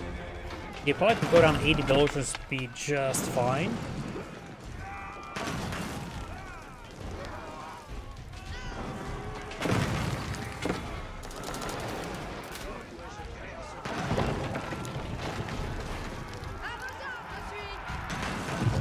Villagers are bringing up the Red Palace now. Got some villagers here. They may want to start torching down some of these battering rams.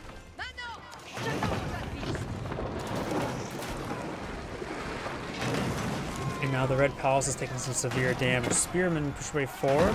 Those the Red Palace will go down. Got a good number of Arbaleteers in the field. Jeanne d'Arc's just lacking the gold one. 6 could be captured with a little bit of gold income. By the way, Jeanne d'Arc herself will not be able to redeploy anytime soon. Does get 1,000 gold there, must have purchased it, or maybe the guild hall is cooking up gold. And maybe what the guild hall needs to be doing right now is tasked to select gold. Sign's now down to 87 villagers, need a lot of resources. At this point in time, I think the sign can really continue on. He's losing villagers, he's losing quite a bit of farm abilities, he's going to be low on food, doesn't have a whole lot of wood to rebuild stuff, and has no gold, and does have a decent amount of stone, but at this point in time, maybe best if he just sells a stone. The Red Palace has been repeatedly destroyed. There must have been some villager there just trying to repair it. Jeanne d'Arc has been redeployed. Does Gorm's not available just yet? I am curious about Guildhall, School of Cavalry. Guildhall is tasked to gold. Looks like she has recently withdrawn from the Guildhall. Another peak deployed in the field. Sent out trying to clean up all of these trees, but down to 47 villagers.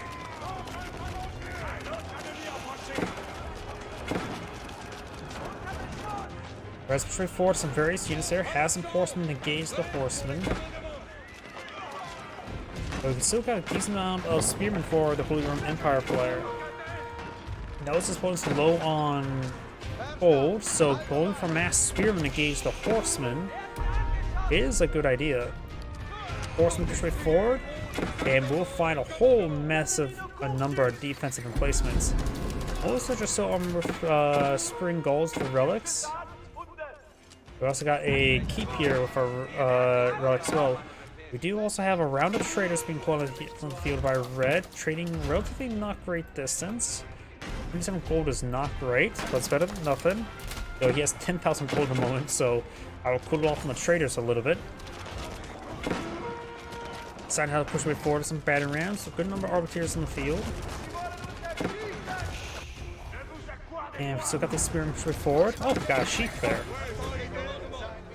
This ram can be sent to conquest.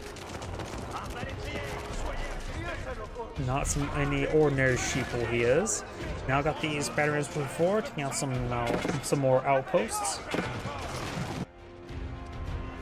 Horsemen moving around, got these spearmen here as well. Got some horsemen engaging them. Couple stabs there. Archers now engaging. Archers here in good numbers, but fighting against a whole large number of light units, and as I did beforehand as well, these arbiters do have right now 8 terrain or melee armor. Usually can get up to 10. Yeah, can get up to 10 if had them researched. And these spearmen right now have 17 damage, so if he had 10 armor, they would do 7 damage each, which is not too great. Also now got a round of champions spawn field, as well as a cannon. The cannon would be very useful right now. Plus the champions will be very effective versus those spearmen. Cannon engaging, but looks like he got a little bit too close to the keep.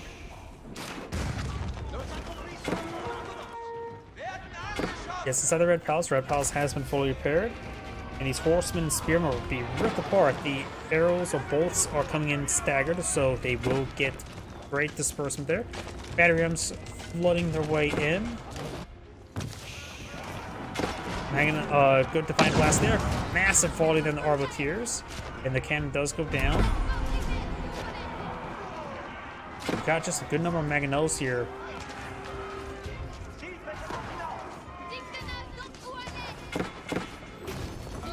Activate passives there. Here comes the Mangonel Barrage. Does take some splash damage there, but overall good dodge. Another Divine Blast there, and Sign does back the game now. This end grid saying, thanks for watching, and on to the next replay. Before I get started with the next replay, I do need to use the restroom again. Please give me one moment.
I apologize, I'm back. Let's go ahead and go on to another player.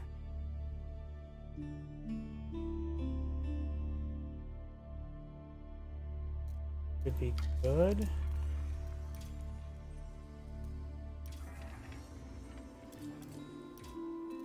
Let's see. There's a mod map.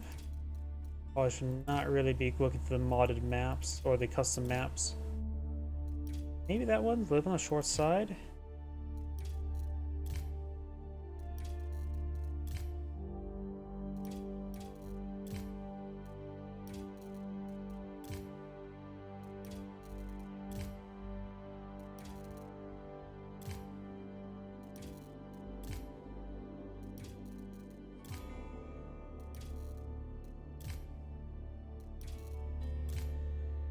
Ah, here we go.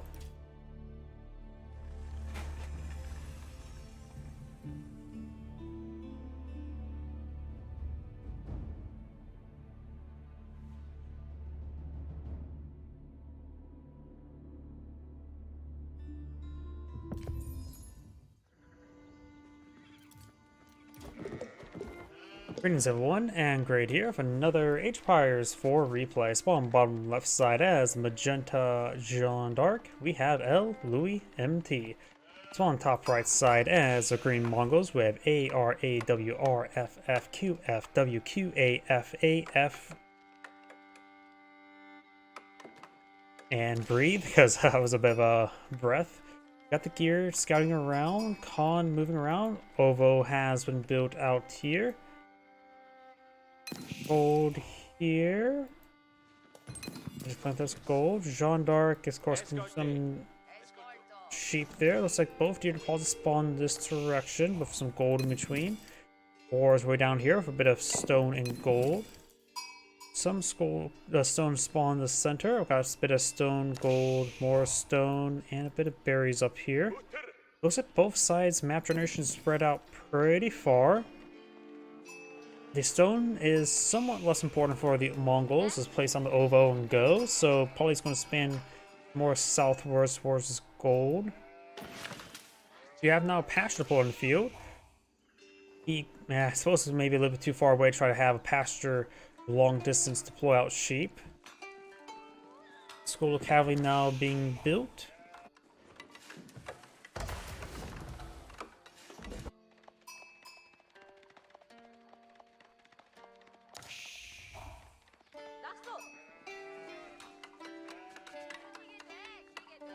You know, got the deer stone being employed in the field. He's maybe eyeing for some rapid wood collection. He may be eyeing for a secondary town center, I'm guessing. Now got the gear pushing his way over to the deer deposit. Very nice. He's trying to corral the dealer into one big pile of venison. That seems like a pretty good spot. And one deer does... Oh, he ruined it. And there we go. New age has begun. We do, of course, have a school of cavalry. He will probably need to get some hardened spearmen. Outpost now being employed in the field has 5 villagers in that region. Scout will spot the Ovo. And looks like he was trying to push forward with a pair of villagers to build out a barracks here, but he will not be successful. Does spot the Royal Knight there. And Jeanne d'Arc has aged on up to the man-at-arms variant.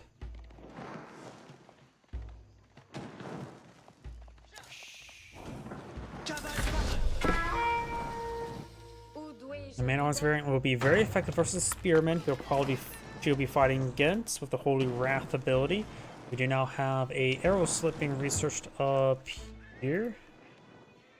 Nope, got Keshik being employed on the field. It's going straight for the heavy cav. Does have a bit of a stockpile of stone.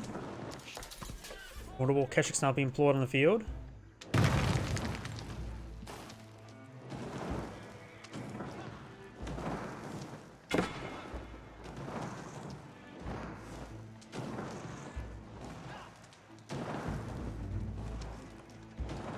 Of course, with the deer stone here, the Keshiks will have increased movement speed thanks to the Yam network. If we were to back on out, switch over to the Mongol. Yam network will reach out all the way out over there. But the Ovo will likely go on down. Khan's just slowly picking away against these units. Scouts do bonus damage versus the Khan.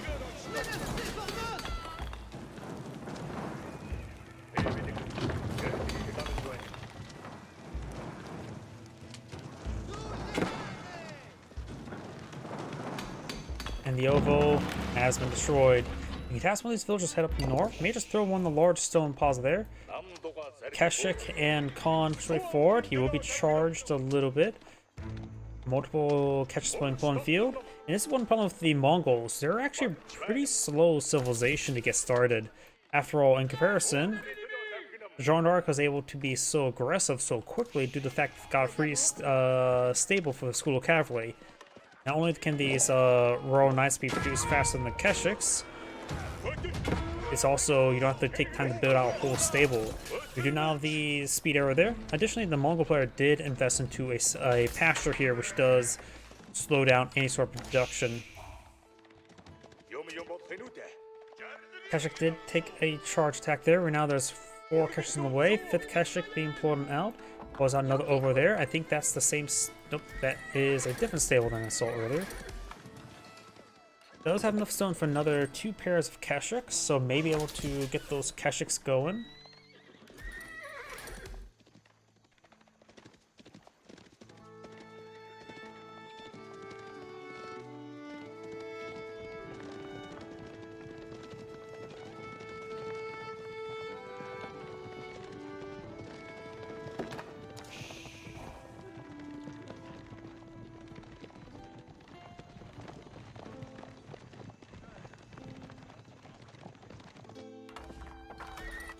Another stable there, so he has packed up both stables. Now I can get both times 2 Keshiks going. Another 4 Keshiks will be a pretty good spike on units. 5th Royal Knight is on the build queue. Time to get over here.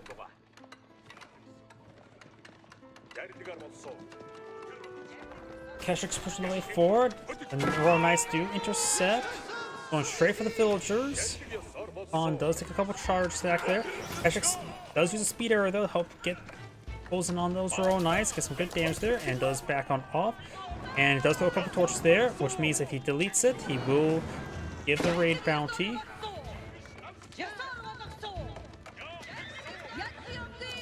I would say it's probably a good idea. Actually, right now he's starting to get a little bit outnumbered.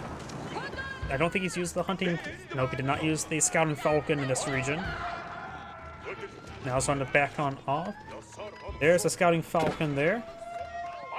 Up north, got the Keshiks pushing around, trying to find another opportunity to engage the villagers. There is a, another town center up here with 11 villagers nearby. No blacksmith research for either player at the moment, nor any economic research for the Mongols, which is pretty common. Keshiks now backing on off, and now we got these Keshiks now engaging, trying to find these villagers. I'll play Ring Around the Rosie, needs to split them, arrow going the other direction. Speed arrow is not so on cooldown. Does do a nice pop in and out there, swap out those villagers. There's actually a villager on the wrong side. One Keshik does go down, and now some of these other villagers getting hit there. These Keshiks are still falling on back. Step right out, being blown in the field, which will improve his gold drop off by 50% at that location. And now the Keshiks falling back. I remember he had 11 to start out with. Now he's just down to 10. They're all going to be quite wounded. He definitely gets the veteran Keshik research out and going quickly. And looks like Magenta's going to be backing on off. There's actually a possibility where the Mongol player could get some relics. He can get getting Tideborn in Imperial Age is very useful since it will give him more stone generation. Additionally, he can always get improved Tideborn as well to also help with more stone generation. It's certainly not worth it though, because it improves your stone generation by 5, and it costs 500 stone, so it does take 100 seconds per relic to recover that stone cost. Or 100 seconds divided by number of relics. I think that's the best way to put it. Another speed arrow there. Royal Knight does take some damage there. He could try healing up his units. Forcing down some of these structures can be quite nice, though he will leave a little bit more vulnerable just being idle. More Keshiks been deployed in the field. Veteran Keshik now deployed in the field, giving him quite a bit of extra health and damage.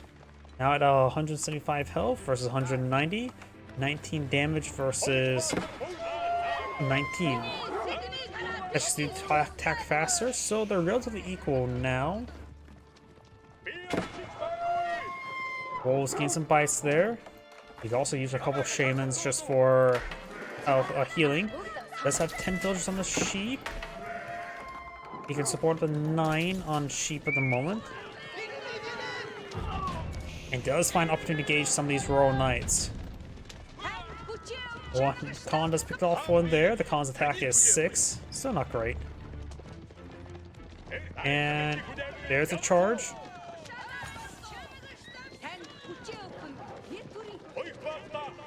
It looks like he does lose track.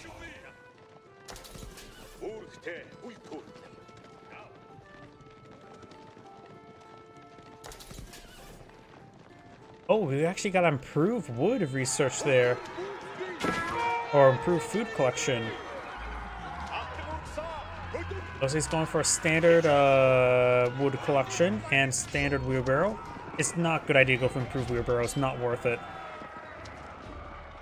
If it increases the villagers' movement speed, that would be nice to match like the Japanese variation of wheelbarrow, but it doesn't do that.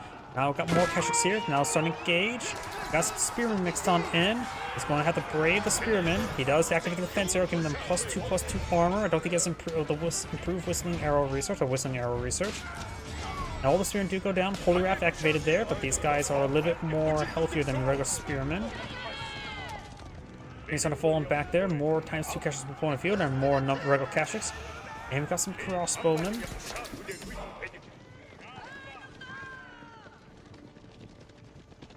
Shaman deployed on the field.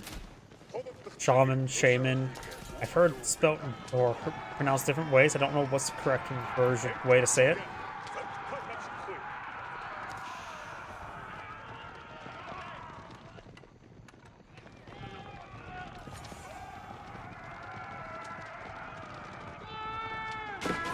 Oh, God.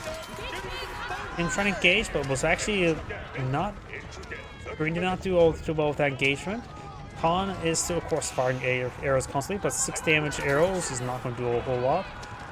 The Jeanne d'Arc player has still not aged on up. Now it's trying to engage there. Does get a bit of a charge. But lost more Keshiks there. It always feels like Keshiks, they just don't perform. I don't know why. It just feels like Keshiks never perform all too well.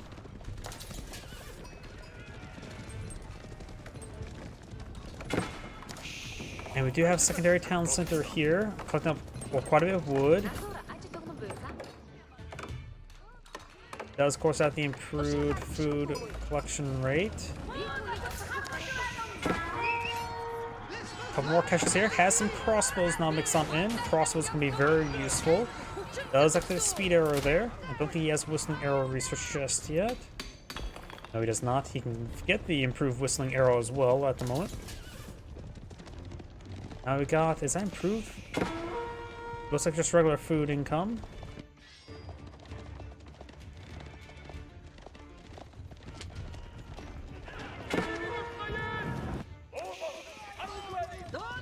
Keshik's taking some damage there. Does slice part one of these villagers.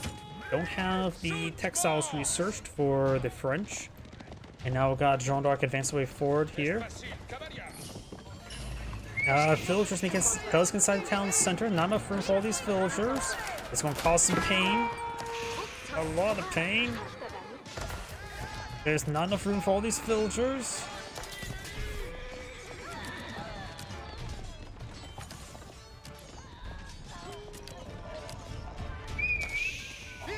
Shaman forward. He may be eyeing for conversion ritual. Might as well go for conversion ritual. Shaman looks like we'll go down. Keshiks now trying to engage. There's a lot of villagers kills against the Mongols. He will lose some of these royal knights. Guild Hall's on the way. The Mongols player is down by 20 villagers. This one has 50% more villagers than him. Going to cause some massive issues.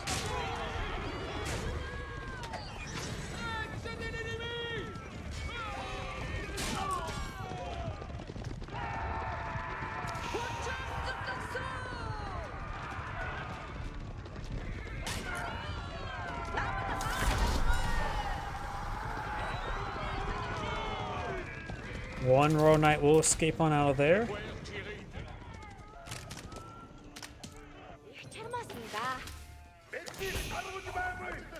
Second relic has been claimed by green.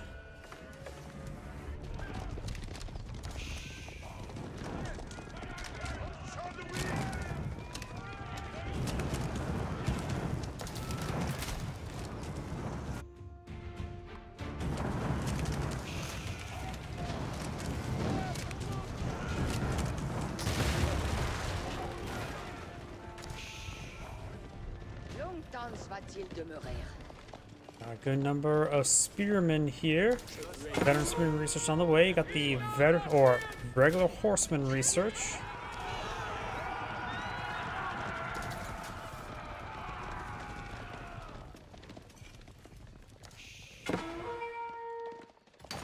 Royal Knight engages some of these villagers. He does have textiles research. We've also got a good number of pastures here. At this point in time, with the amount of food collection research he has, may want to get 2 pastures per villager. Right now he does have 8 pastures and currently has 27 villagers on. At this point in time, probably better for the pastures board to be tasked on the backline town center and the frontline town center. Ogo's depleted. Does take out that Royal Knight there.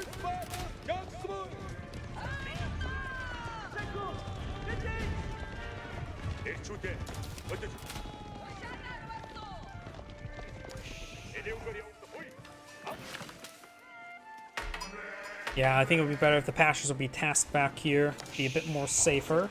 Or at least on the other side of this town center. Deer's up here, trying to perhaps collect some deer.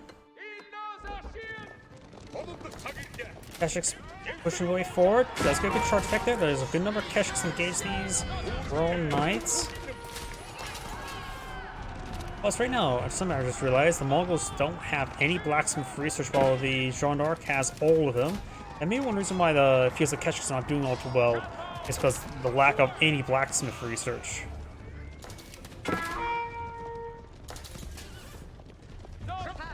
Right now, these Royal Knights are doing 25 damage per strike. The Keshiks have 175 health, but with the 4 armor, they're basically doing 21 damage per attack, which actually probably makes the Keshiks take 1 less hit. If they had 1+1 more armor, they can probably take another hit there from the Royal Knights. And now these crossbowmen just getting overran for free. And we've got these Keshiks moving around. They're all quite wounded. We got another Ovo going here, and these villagers will be picked on off. Should have definitely eyed this larger Ovo there. Khan has gone down. Some arbitrary spoil in the field.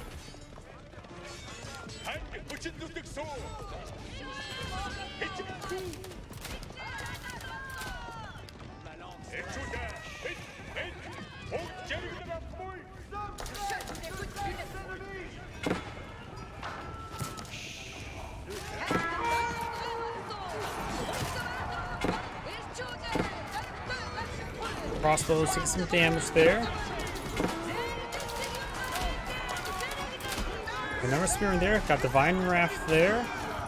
Villagers could get hit there. Got a good number of villagers inside these town centers, so he has a good number of defensive arrows to help engage these villagers. Jeanne d'Arc has gone down. Villagers getting hit here.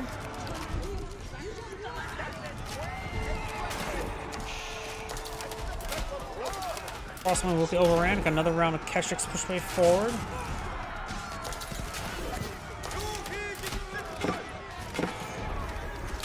And I heard something being built. Oh no, that's just the Ovo, not an age up. It has the same sound effect as an age up, and I got really confused by that.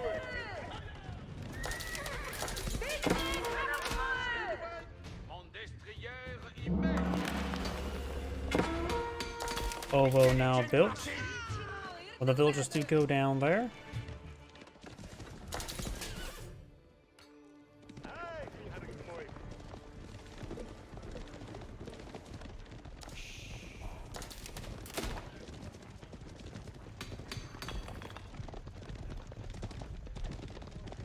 Now we got the veteran horseman research now on the way. And we got a good number of villagers on these sheep, but there is not enough pasture to support them all. He is migrating some villagers to the gold deposit. With this separate out, he does have a great amount of extra gold income, that's for sure. Gold income's not his issue. He's actually low in wood, low in food, he's just low in all resources. And right now, both sides have killed off a good number of villagers. Magenta has a pretty good lead though.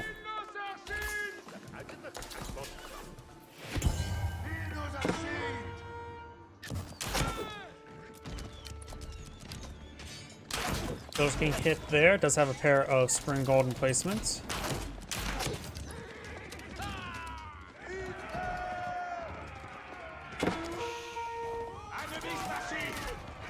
And looks like those catches get ripped apart by the spearmen, and they glided around, so they got really bad pathing there and get picked off.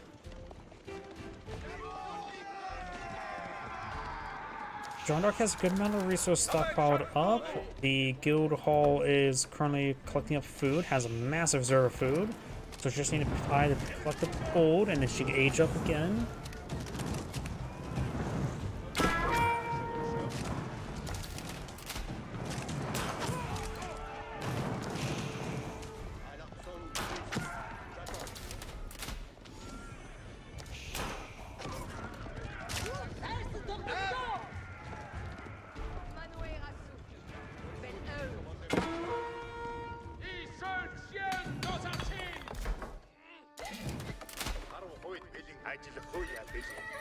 Sables could pack on up and move on out there. Try and collect up these berries now. Got this single Royal Knight moving around, however.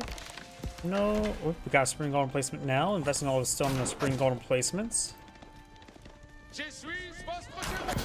Keshix does save that villager.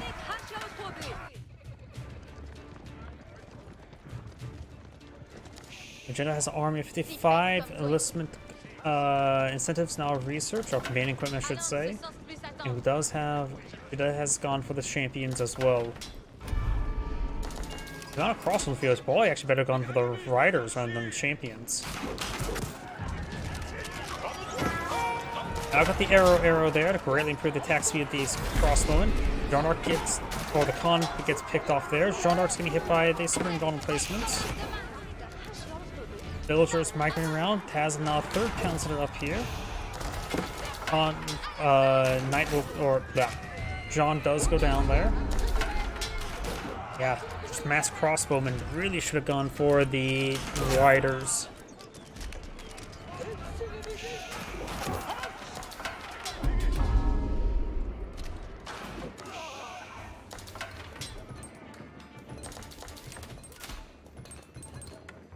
We also still got another gold deposit here, so even if he does, he will have quite a bit of defense still in the nearby region to protect these villagers. The Mongol player is very far from aging on up. Jeanne d'Arc is going for a good amount of resource there, not going to age up either. Without these Keshiks engaging these horsemen.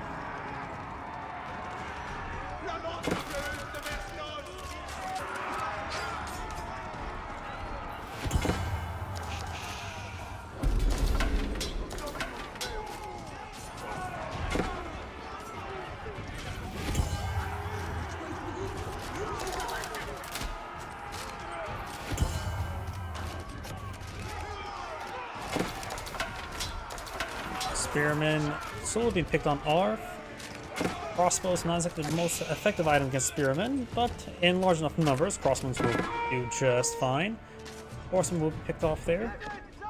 I've got +1 range damage from the Mongols, which I'm not sure if it's going to make much of a difference for crossbows versus spearmen. And we've got all 6 sides captured by Magenta, however, one's being decaptured by this Keshik now, but getting picked off by this spring golden placement. We've got spearmen here as well.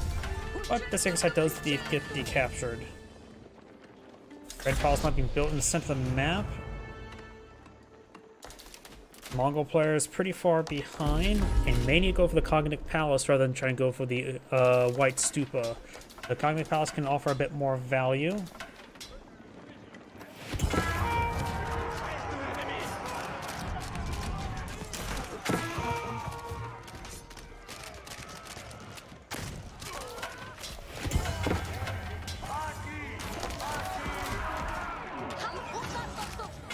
Now we've got the arrow deployed on the field.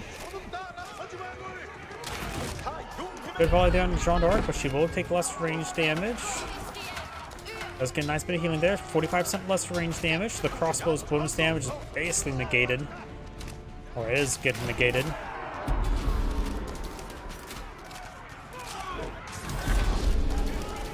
The Khan has been killed again. I didn't even see where he even went down. Ah, right there.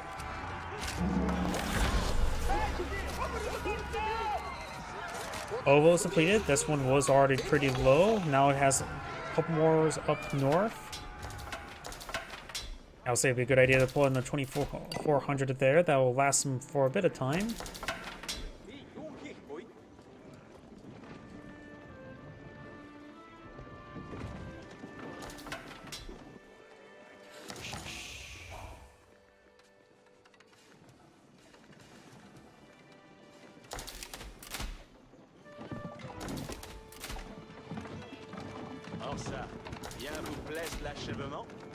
Now we've got a cannon being put on the field. Siege workshop here. Some Magnos would be against all those horsemen. Maybe I'm for some battering rams. Probably as a spring volley to engage this one with siege weapons. Mongol player has enough gold to age on up and backs out of the game. That's Angrade saying, "Thank you for watching," and on to the next replay. I'm getting a little bit tired at the moment, so I'm probably end the stream a little bit early tonight. I am just nuts. I don't have a whole lot of energy at the moment, so everyone, thank you for watching, have a good eating, and get some good rest.